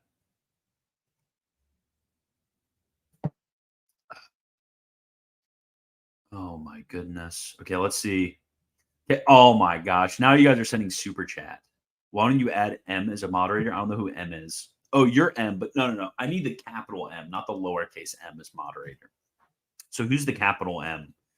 Because you're lowercase m. You put in capital M. So those are two different people. So sorry, bro. Can't do it. Thanks for the $2. Wagner, hear our cries. No. Okay. I'm trying to find questions, I promise. I'm trying. Oh, Mr. Fanatic Thomas is here. Mr. Fanatic Thomas is here. Good.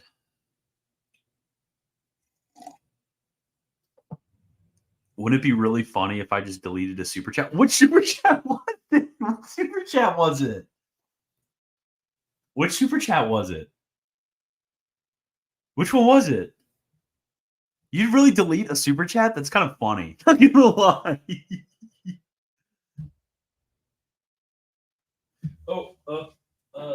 I don't have it near me. No, his commentary on the sentences. I freaking love his commentary on the sentences. It's really good, actually. The Breviloquium is cool. The Breviloquium is cool. I want to read his scriptural commentaries, though. Am I familiar with Hans Urs von Balthasar? The only familiarity I have with him is when people post Cole that he says. But I'm sure he's great in like 98% of what he says. For some reason, there's like authors that say a lot of really good stuff. And then people, their fans, all they want to do, they have these really great theologians like de Lubac, Congar, Chenu, von Balthasar, Ratzinger. They all like these objectively good theologians. I mean, like even before Vatican II, these guys were very frequently, like if you look in the footnotes of all the manuals, these guys were quoted because they were good scholars. You have all of these guys who wrote a lot of good stuff, and all their like modern followers want to do, they only follow them materially, not formally. If you guys know what I'm saying. What I mean by that, for those who don't know what I'm saying, is they basically just follow by yapping whatever they yapped. Not actually having the insane just sort of breadth and depth of knowledge that the original Nouvelle Theologie have. But all these objectively great theologians, all people want to do is just post whatever like rare cold takes that they had. It's like, hey, this guy had like 98% good takes. Let me just keep repeating the bad takes that he had. It's horrible. It's terrible. Okay, I see 2 super chats. I'll get down. Oh, I see 3 super chats. Okay, I'll get down to them. Okay, so does the analogy of persuasion work? The fact that God moves the will physically and not morally. Yeah, that's a good point. So basically, because we don't have any examples of physical persuasion that is not also removes freedom, it's really hard for I think it'd actually be impossible for me to think of an analogy that would work with physical persuasion. But basically, if you want the reason why physical causes, created physical causes versus uncreated physical causes work differently, the reason is that when it comes to created physical causes do not have absolute dominion over the effect. So that is part of the reason why. That's really the entirety of the reason why, if they want to necessarily bring about a certain effect, they have to coerce. Whereas with an uncreated physical cause, i.e., God, he has a total power over the effect, and he doesn't need to coerce in order to bring about the effect. So really, we're using the highest analogy possible, which is moral causality. But the same applies for physical causality. He deleted my super chat, dude. What did you say? What did you say? I'll answer it. I'll answer it. I'll answer it if you deleted your super chat. That's kind of hilarious. That's so funny. He just deleted it. Wait, does that mean the money goes back to you? Oh, okay. Well, we might have to remove this guy. Dude, that's so funny. He just deleted your super chat. Okay, I'll continue answering the super chats. I'm Wagner's top guy, and Joe is going to ban me. Do I need to remove Joe? Chat. Okay. Well, let me put up a poll. He'll probably delete my poll as well if I need to remove Joe. Okay. Okay. Let me. Okay. I need to finish the other poll. 70% of you guys wanted to continue watching the Lofton video. You guys are crazy. Okay. Start a poll. Do I remove Joe? Okay. Start poll. Okay. Let me answer all these super chats. Sigma. Thank you, God First Groiper. I appreciate it. So Monday, everybody remember Monday, Groiper War 2. Groiper War 2 on Monday. So everybody better set aside your evenings to flooding Twitter and Truth Social with messages for the Trump campaign.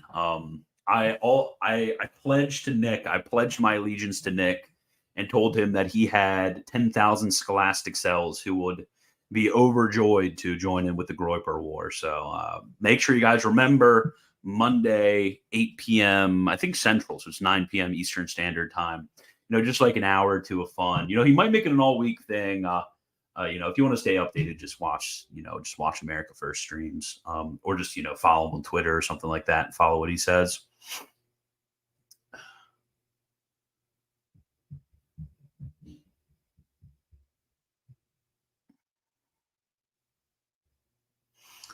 Okay.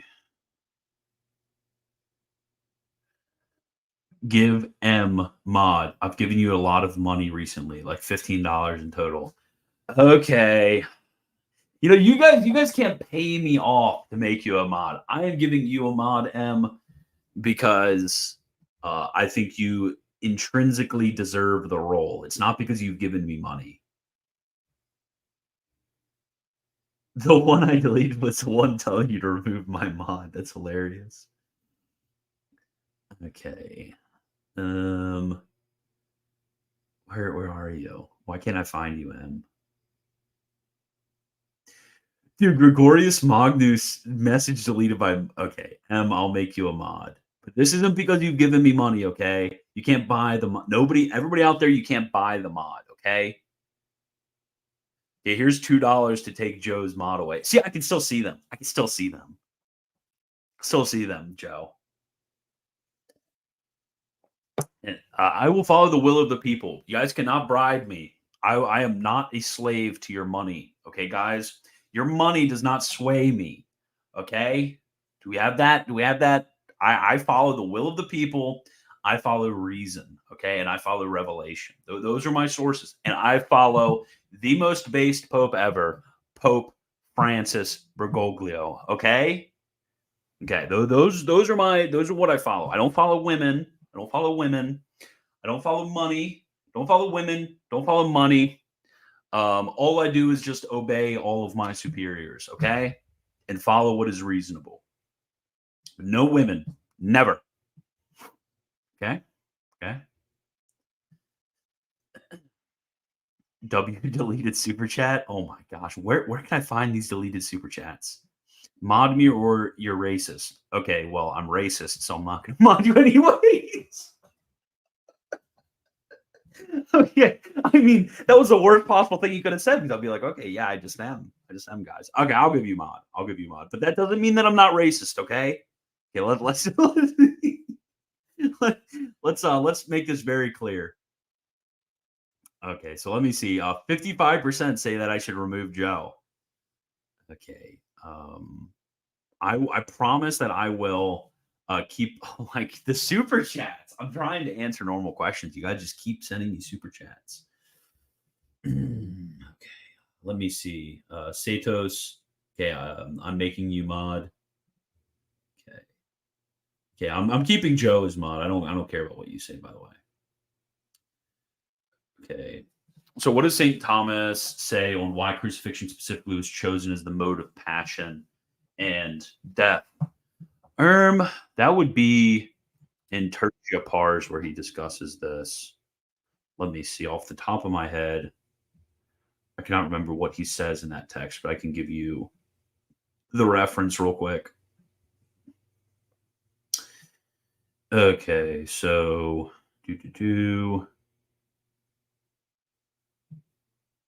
Why can't I find it right now? Am I just like an idiot? Okay, yeah, I am an idiot. Okay, the Passion of Christ. Okay, he talks about necessity, possible way, suitable way.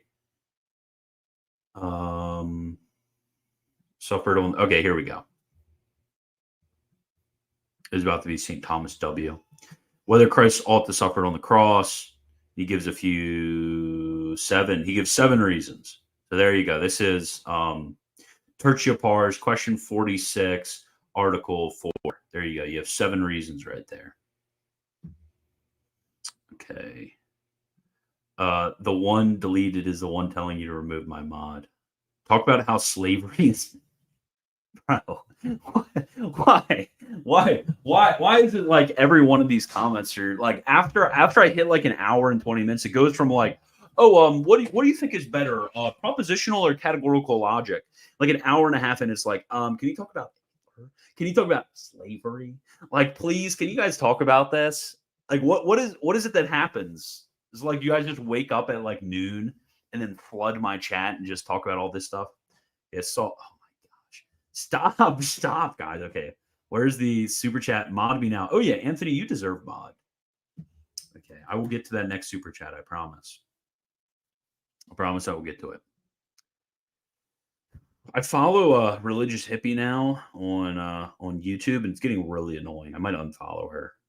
I'm dying right now, having to see her stuff come across my page all the time. And it's like stuff from like a year ago too. It's even like recent stuff. Okay, let me find Anthony and mod Anthony. Yeah, another ad. Wow. Can you prove that you're racist? Okay, thank you. Thank you very much.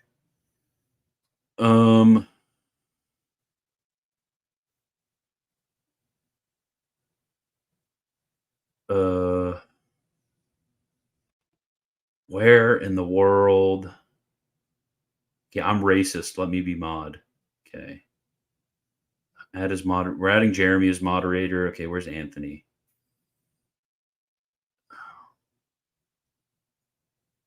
Where's Anthony? Why can't I find you right now?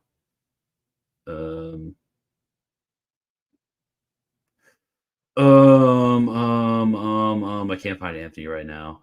The next time he messages, I'll make him a mod. Okay, mod me. Let me see. There's another super chat. I just got a bilocation from Francis in that Palomarian Pope to keep Joe as mod. Okay. So I'll keep Joe as mod. Mod me, or you're lying about it not being for money. No, I don't think I will. Okay, I'm racist. Let me be mod. Okay, I already made you mod. You support the globalist if you don't make me mod. I guess God's first groiper. I guess you're right. I bought the $100 a month Patreon. Do I get mod? Okay, well, it's not about the money, but it just so happens that I'm making you mod. You know, it's just, okay. Anthony's right there. Okay, make Anthony mod.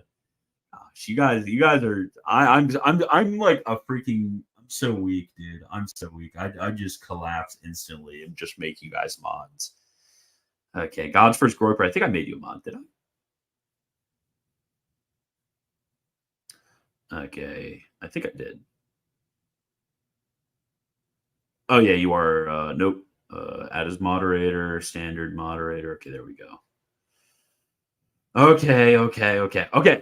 I'm no more making mods unless I recognize you from a really long time ago, and I think you'd be a great mod. Okay. Thoughts on John Cassian's view on predestination? People always talk about this. Could you point me to the place where St. John Cassian talks about predestination and articulates a different view than St. Augustine's view of predestination? The answer is that you can't. Nobody can. It's basically St. Prosper of Aquitaine misunderstood one of St. John Cassian's conferences as being in opposition to St. Augustine. Or maybe even St. John Cassian himself thought that there was some sort of discordance, but there really isn't disagreement when you actually read the conference. Okay. Yo, Jay Dyer announced that he's having a kid. Oh my gosh, I have to DM him right now. That's a W. That's a W. Everybody pray for Jay. That's great.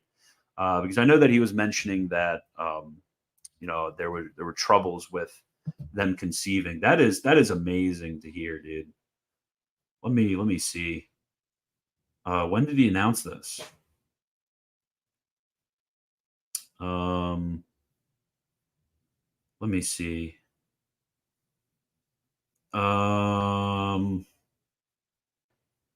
When was this? I want to make sure I comment ASAP and say congrats.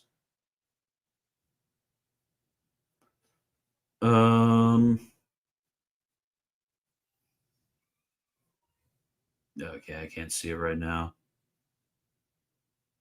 Whatever. I'll have to talk about it later. Can't just be going down Dyer's Twitter feed while I stream. Anyways, but amazing. That's great. That is great. Okay, there was another super chat I think I was supposed to be. Has she said anything in response? I don't know. I've obviously been blocked for a while now, a few days, and I haven't been going on my alt to look at what she's been saying. I'm assuming not, because that's part of the grift. I bought the $100 a month. Did you just buy the $100 a month Patreon? Let me check my email. That'd be crazy. That'd be crazy. Okay, let me see. I think I got something else on the email. Is there a good philosophical argument for the Christian faith? Just read something on fundamental theology, like Monsignor Fenton, MSGR Fenton. Just look up fundamental theology, because the Christian faith is revealed. Basically, what it means to be revealed is it means that it's something which is coming from God, which we cannot ourselves discover by nature. So there's not really like philosophical arguments that are going to prove Christian doctrines, because they're matters of revelation and not reason.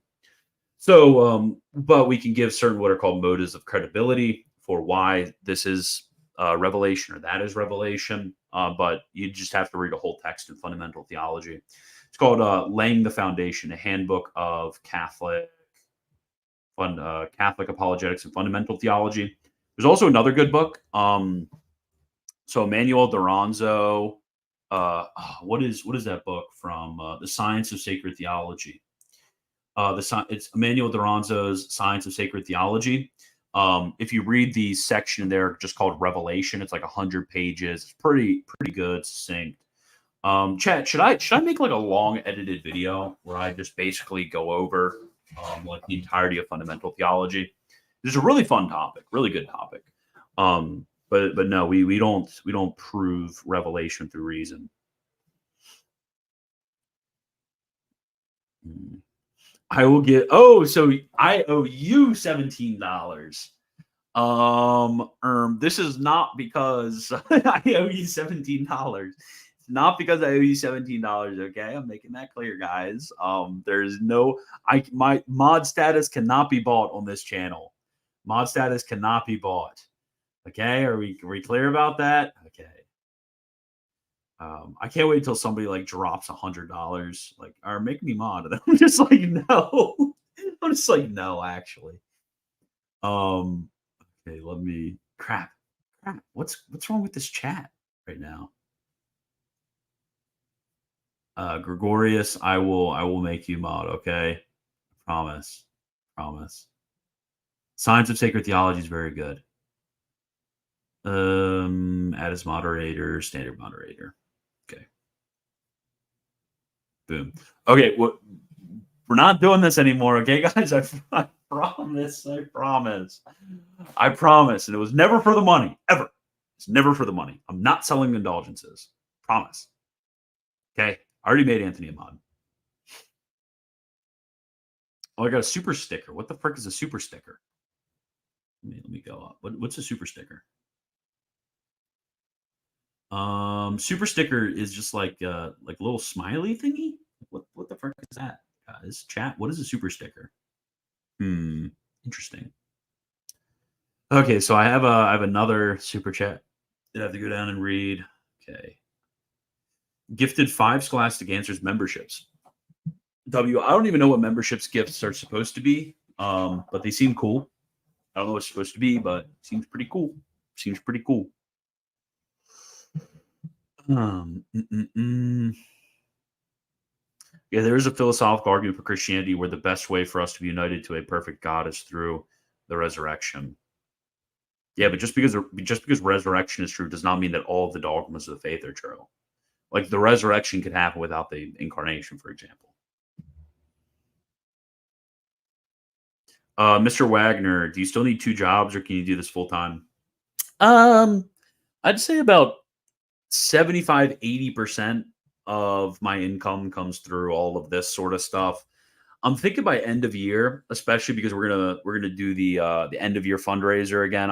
I think after the end of year fundraiser, I'll probably be able to dedicate all my time to this, especially because I'm working with that other project with the Father Fred stuff with the Muslim work within the Muslim work and world and enculturation, stuff like that. Which, I mean, at first I'll probably be doing all that pro bono. So I'll need that extra time to help work on that.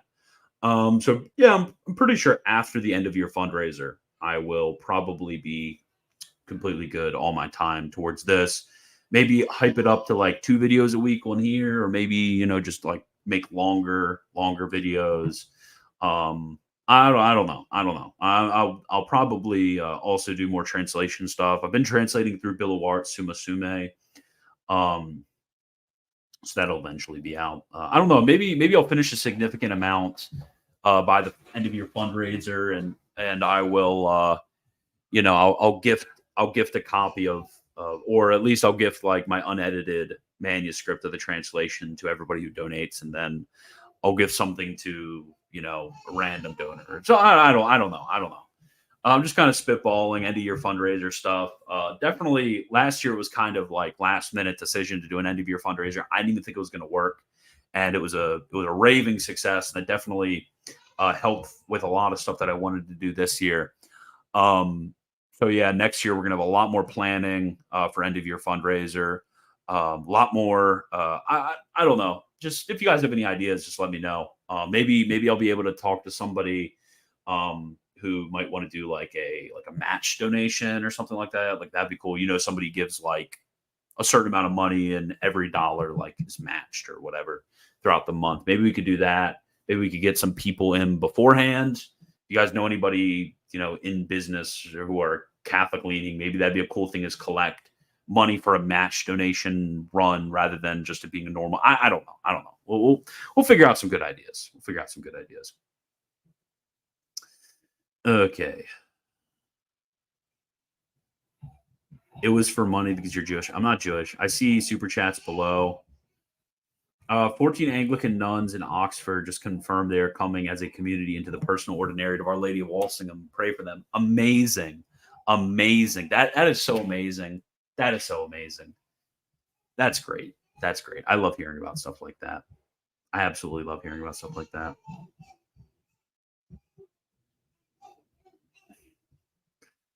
I tried to ban notorious racist Scholastic answers, and it said that I shouldn't. That's hilarious. Wagner's selling mod to make a living. Okay, so this is a good question. Is sufficient grace always impeded after the fall? Okay, so we need to make a distinction here because there are certain sufficient graces that aren't impeded. Like let's think of like an external sufficient grace, like the preaching of the gospel. You may have somebody who is, you know, fallen, who is not yet Christian, and a preacher is coming to town, you know, and they want to, you know, give them the benefit of the doubt, maybe listen to them for a few minutes. That's an external sufficient grace that is not being impeded. But it happens the way that the Thomists speak is it happens for a little while in light things. In some people, it's not in such a way as to continue on and give, you know, further and further and further graces and stuff like that. It almost always gets impeded and eventually does get impeded, but not in the sense in which I think you're asking, which is basically like, is there no sufficient grace that never gets impeded? A good question. Is he actually a pizza deliverer? Chad, is this true? Is this true? Maybe, perhaps. Imagine ordering a pizza and having Wagner show up. You know, I've thought about that before. It's like, what if I'm delivering a pizza and then, you know, somebody opens the door and it's like, is that Christian B. Wagner right there? Giving me my pizza? That'd be crazy. Do you think Father James Altman would beat Father James Martin in a boxing match? Probably. I love St. Cyril. Do full-time streams like lol. Yeah, guys, I'm actually just gonna give up what I do now, and I'm just gonna stream 4 times a day. W.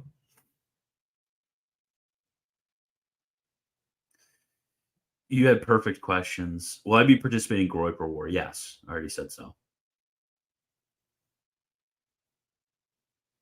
Okay, I'm trying to.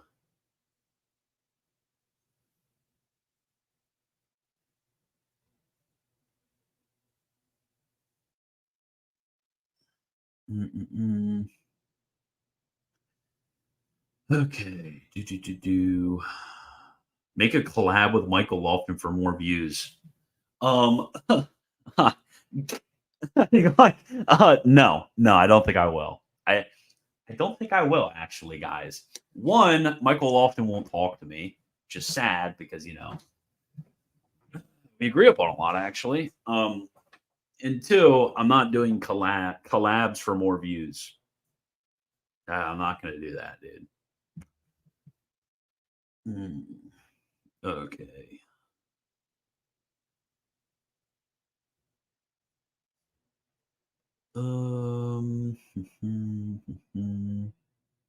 Stop, guys. It's not funny.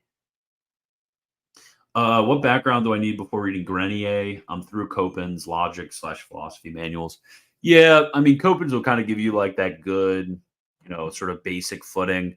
Yeah, I actually keep Grenier on my desk, right there. Grenier. If you guys want this? I actually, I'm the only one who printed this version of it, which is it's pretty good. Like the typesetting and everything on it. This version's not in print anywhere else. It's cheap. I think it's like $30 something. If you go on my website, I actually print this all in Lulu. So, this is another way to help me out.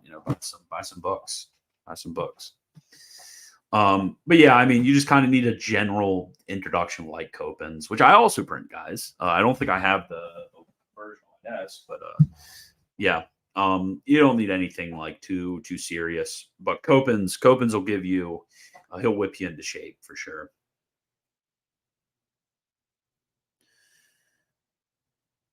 Is lust harder to deal with now with the power of the internet? Bro, what kind of question is this?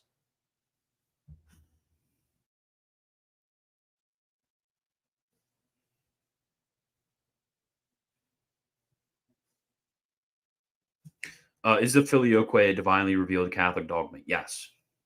Okay. If that happens, I'm giving you a slice. W? I'll give you an extra good tip if you delivered my pizza, but it'd be through a super chat. Does your boss care about your misogyny? I don't have a boss.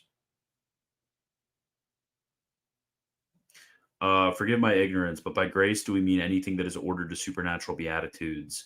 So supernatural beatitude is blessedness and to be a division. Grace means a number of different things. Basically, okay. Okay. I'm thinking if I want to go into this question because it gets pretty complicated because grace means basically anything given gratis or like non-obliged. So like in that sense, even like our creation is gracious is the point that St. Augustine brings up.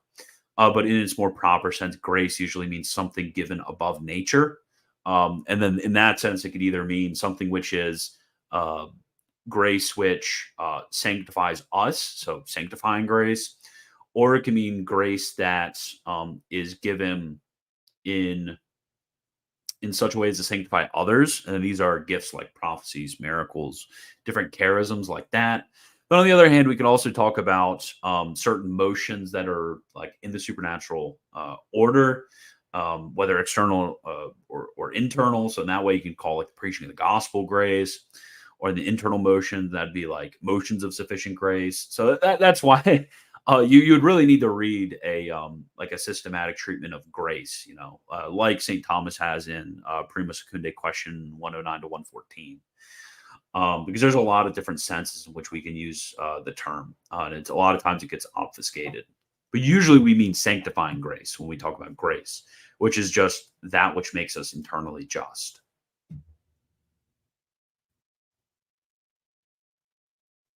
Wagner, if I super chat at $1,000, we deliver a pizza to my house in Georgia.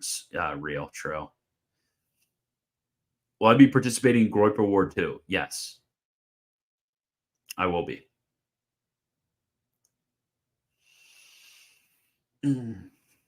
You've had enough pull, bro. Come on, dude. I don't know why I'm not like that fat, guys. I've already lost like 25 pounds. I don't know why you guys keep saying that I'm like massive, like I'm just like morbidly obese or something. You guys are crazy for that. You guys are just like bullying me. You guys are just like bullying me. Yeah, I'm gonna pull like a religious hippie e-girl card. Like, stop bullying me, guys. You guys are bullying me too hard. Like, I get why Astro says it because he's from like some monkey country where everybody's starving to death. But you guys are good Americans. You guys know I'm normal. Okay.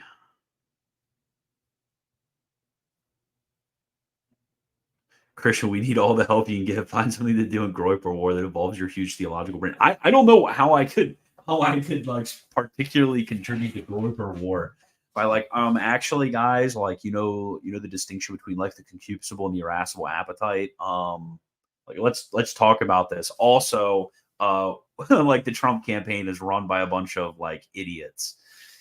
and Israel shills.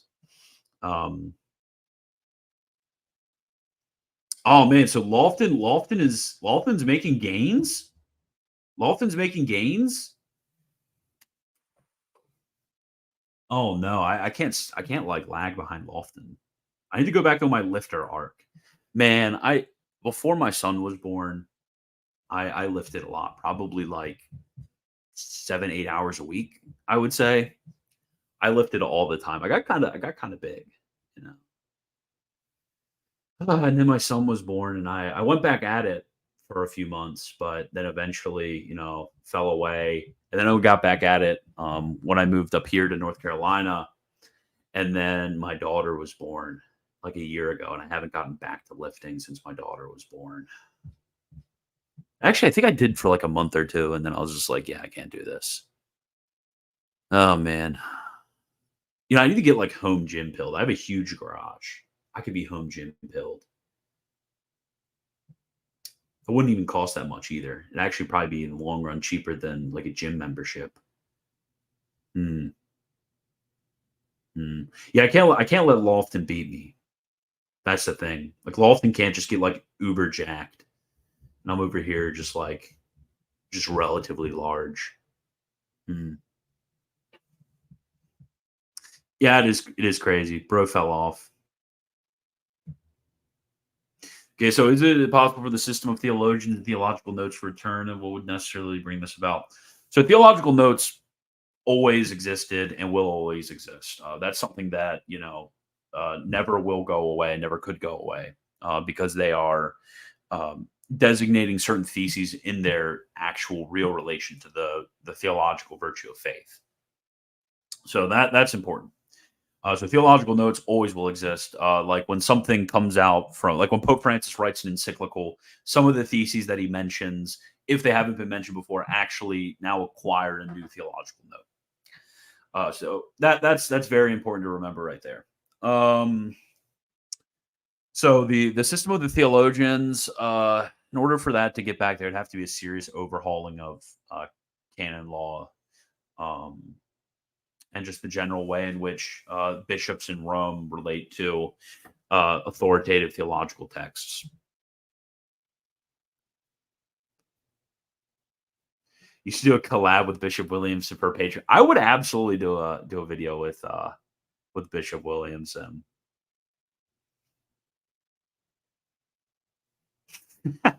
Yeah, fake sell.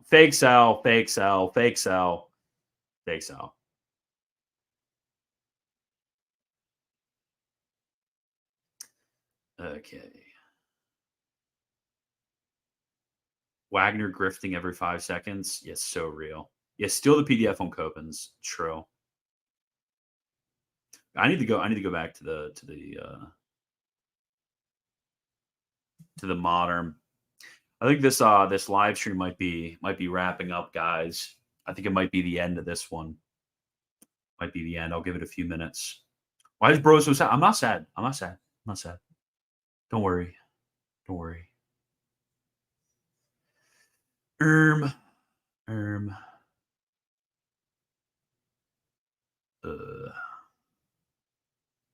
Theological notes on Wagner shirtless stream. That's immodest. That is immodest.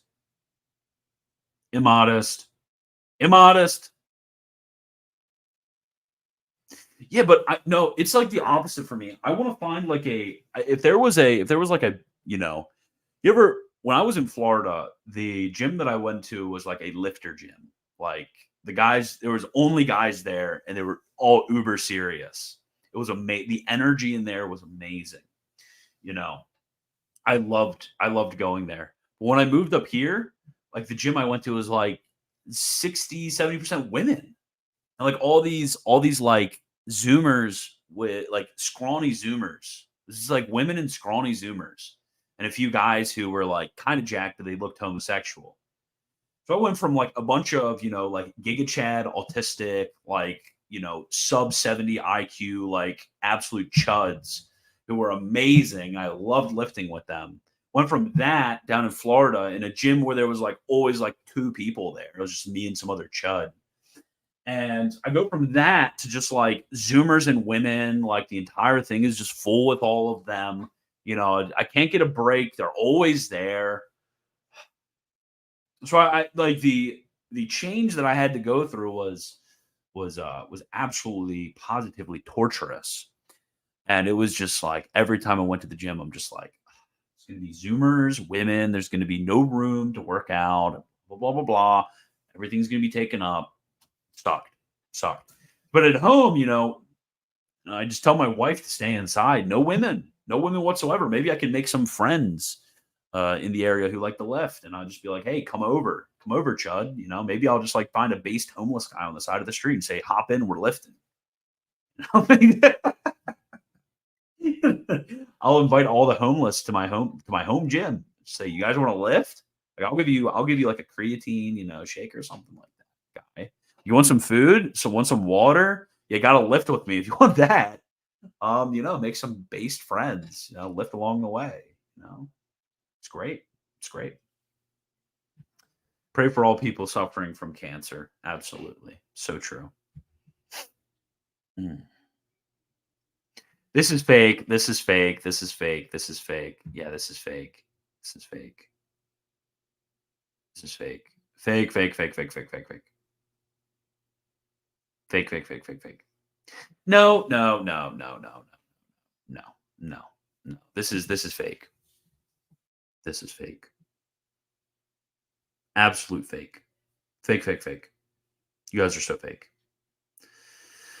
Grenier is more faithful to the Thomistic tradition.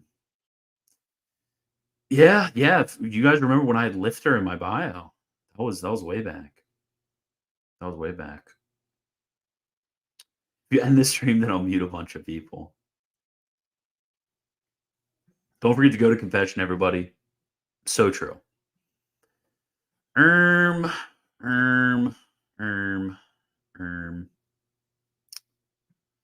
I call you after stream, or are you busy? I'll be busy. I need to talk to Hassan because something big happened earlier. Okay, Jim needs dress code. So true. Let me see if there's anything else I want to answer. Yeah, exactly. That's what I'm saying. Going to a gym where there's women is demotivizing, to be honest. Exactly.